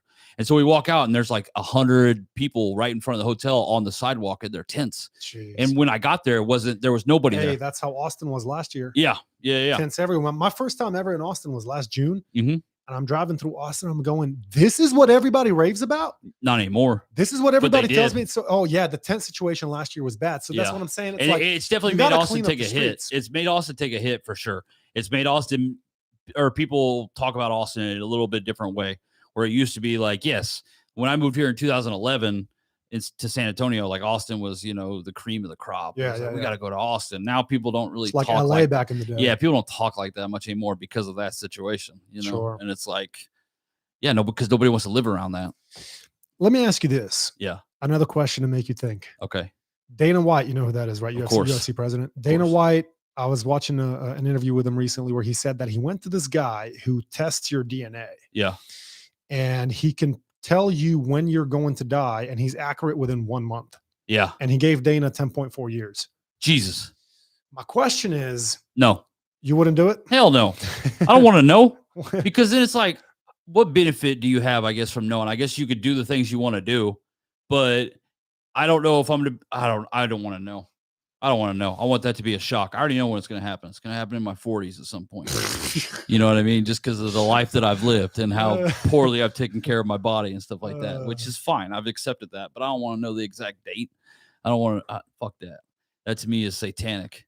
I'm not even a religious person, but I don't mess with certain shit. I don't want to know God like that. Like that guy's playing God. I feel like I don't bet pocket sixes because I don't want to hit a set and be 666, certain those things, but I also don't go to church. So I'm not overly religious, but there are certain things I don't do. I'm not going to get the chip. I'm not going to get the Starlink, whatever the fuck that Elon Musk thing is. Oh yeah. You know what I'm saying? Where it just like makes you a better person. Like I'm not going to do none of that shit. I might do. Okay, I lied. I might do it, but I'm going to let the first people go first. You don't want to be able to turn on your lights with your thoughts? No. Like right now, I could just think that I need to drop the temperature in this room because it's getting a little warm, and my thermostat just adjusts by me thinking of it. Yeah. The only thing I want to do with my thoughts is I want to see them naked. See who naked? My thoughts? You don't get that reference? No. It's a hip hop. That's what they call that hoe over there. It's like, you never listen to hip hop music. You never oh, look at my thoughties. Dude, I learned English. These are my thoughties. I learned English listening to Eminem. No, I was talking about hip hop. Well, what is Eminem? Hip hop, rap? I don't know what Eminem Lupe is. Fiasco. I learned English primarily by listening to Eminem. Eminem is probably one of the greatest selling artists of all time. I'll tell you this, man. My top 2 guests, like my goal for this podcast, I've said it from day one. When I started the podcast, I was like, here are the 2 people that I really want to have on someday. Eminem and God damn, you set your goals high as fuck. I mean, that's what you do, don't right? set them if you're not good. Set them low. No, don't set them. Your goals should have been like, don't even bother. My guest is my grandmother, the mayor.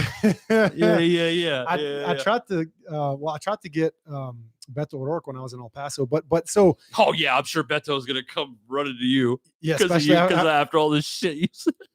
I haven't talked shit about him. What?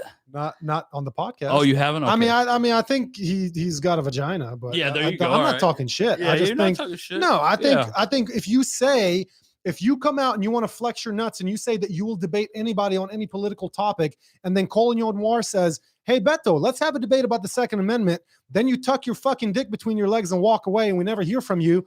Don't act like a fucking man.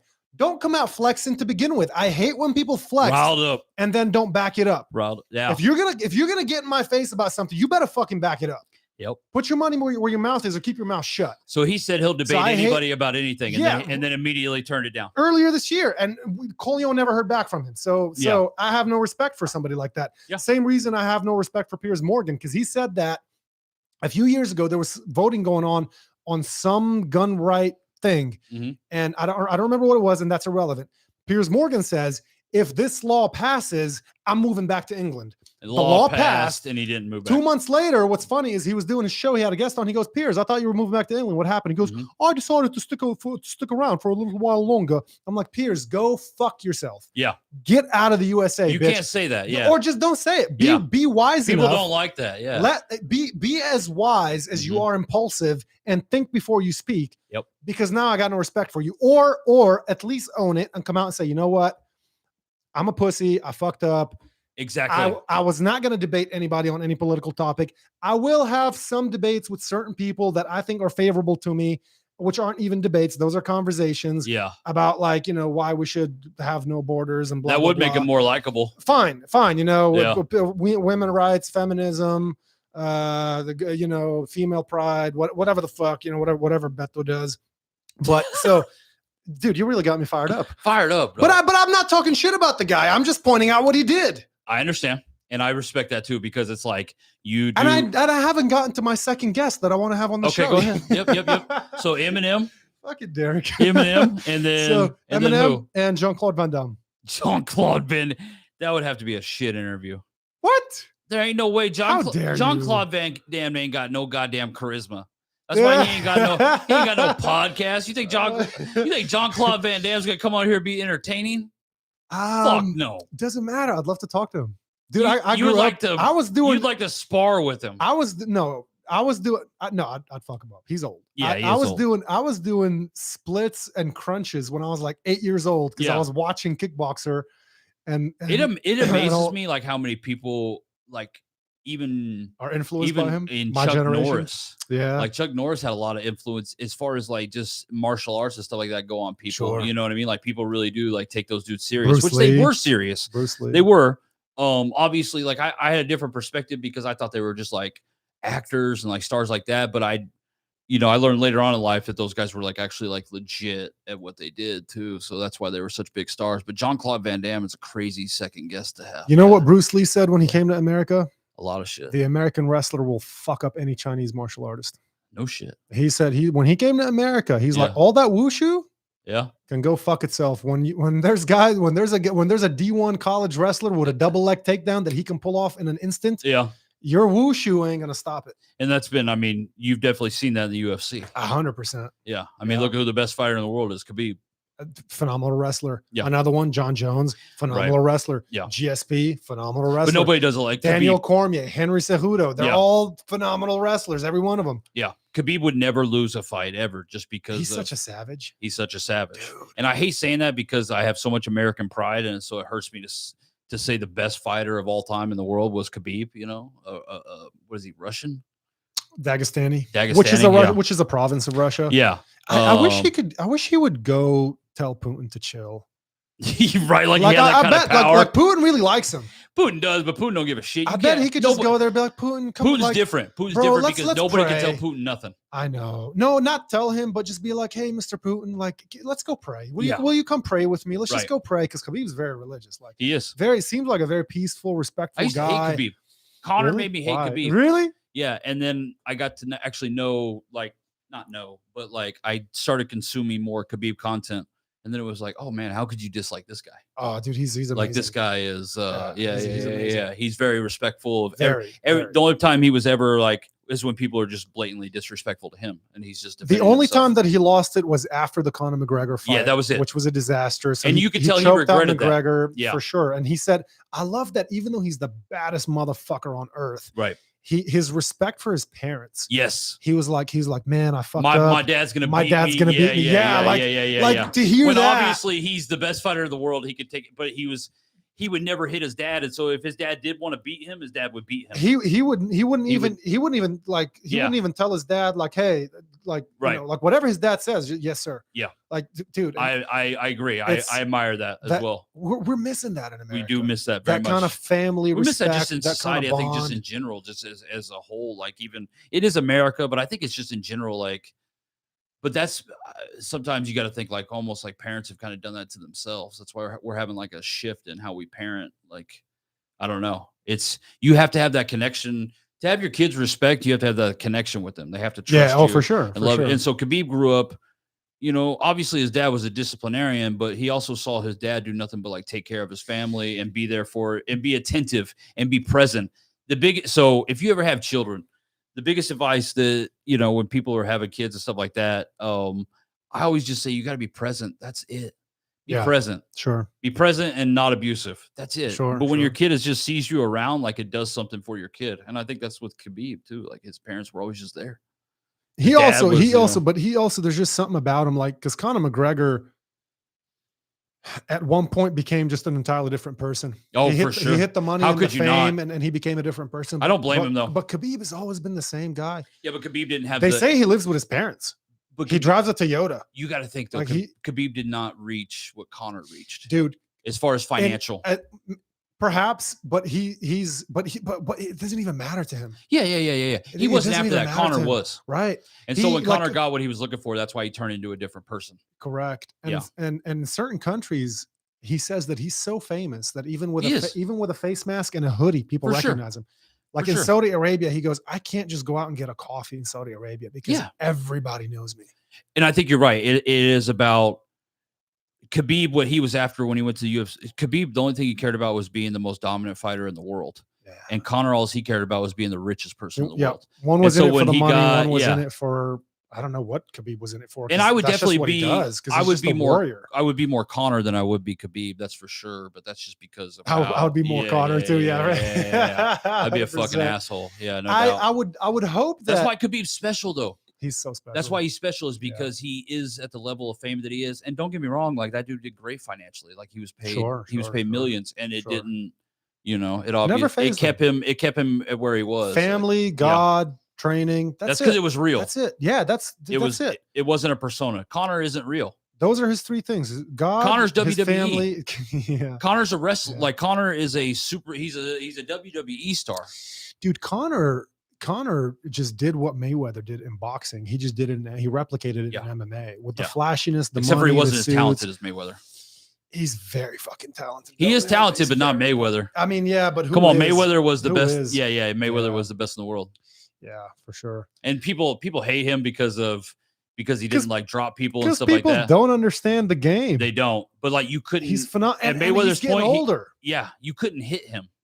You couldn't hit him, and that's what boxing is, right? Yeah. It's about not getting hit and hitting the other guy. And he was getting older, and he was breaking his hands. Mm-hmm. Like he had a lot of knockouts earlier in his career, but then he started getting hand injuries, and he kept fine-tuning his game, and he kept growing over the years and changing how he fights to be better defensively, more of a point fighter, and figure out how to deal with slowing down as you get older, not as explosive anymore, and how to stay undefeated, because he knew that was the key. Like people that's like, why I think he's the GOAT. He dodged fights and this and that, and it's like, yeah, but it was a business. You know what's interesting? Well, you know what's is the people say that he waited until Pacquiao was older to fight him, but Mayweather's I think 3 years older than Pacquiao. And it was Let me make sure that's true. He was justified in the sense of it was the biggest pay-per-view of all time. That's why he waited for it, is because he was like, this could be potentially the biggest pay-per-view of all time, and he was correct. It was the biggest pay-per-view. Was it really? Yes, it's the most.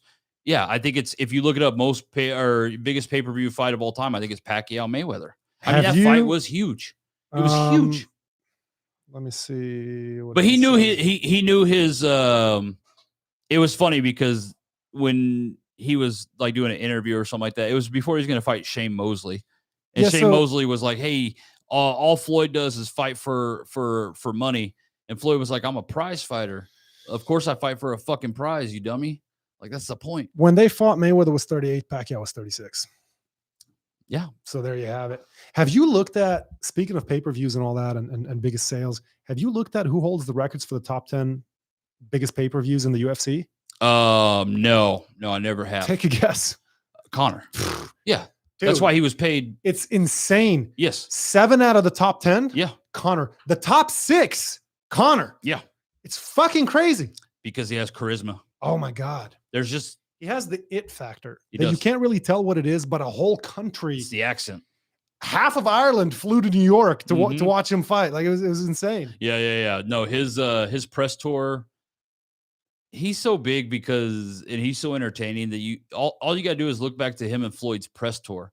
I mean, that was a spectacle in itself, and it was built as a spectacle, and it was sold in arenas. They did the press tours in arenas because that's. You're doing well. Mayweather's a massive superstar. This isn't the fight, but it was because it was just. But Conor was going to sell that thing. But to me, when I look back on it, I'm like, those guys literally they did the press for their fight, and they traveled around the world, and they did it in arenas, and it wasn't even the fight; it was simply the press conference, and everybody was there because they were like, "What the fuck are they?" That's how much charisma. And in Floyd, Floyd is a big deal, but people were there to see Conor. Because Conor would talk shit to you like you wouldn't believe. Sure. Who the fuck is this guy? You know what I mean? Just stuff like the shit he would say is fucking so funny. And the only guy who ever did it better was Chael Sonnen. Chael Sonnen was great. Dude, 10 years ago. Chael Sonnen was great. There's an interview with Chael Sonnen and Ariel Helwani. It was after the first Anderson Silva fight. Yeah. When Chael Sonnen was riding that wave. Mm-hmm. And it's in black and white for people who YouTube it. Chael Sonnen and Ariel Helwani. It's about a 20-minute interview. It's one of the funniest interviews you'll ever watch. I'm going to watch that today. Hilarious. Yeah. So, yep. Well, cool, man. Anything else you want to mention? Man, I think we killed it, bro. All I had a great time. Yeah. Keep doing what you're doing. Keep grinding, bro. I think you truly do have talent. I really do. Thank you. I appreciate that, man. Yes, Thanks sir. for coming in. Absolutely. This was a blast. Thank you. Hell yeah, bro. All right. Later, everybody.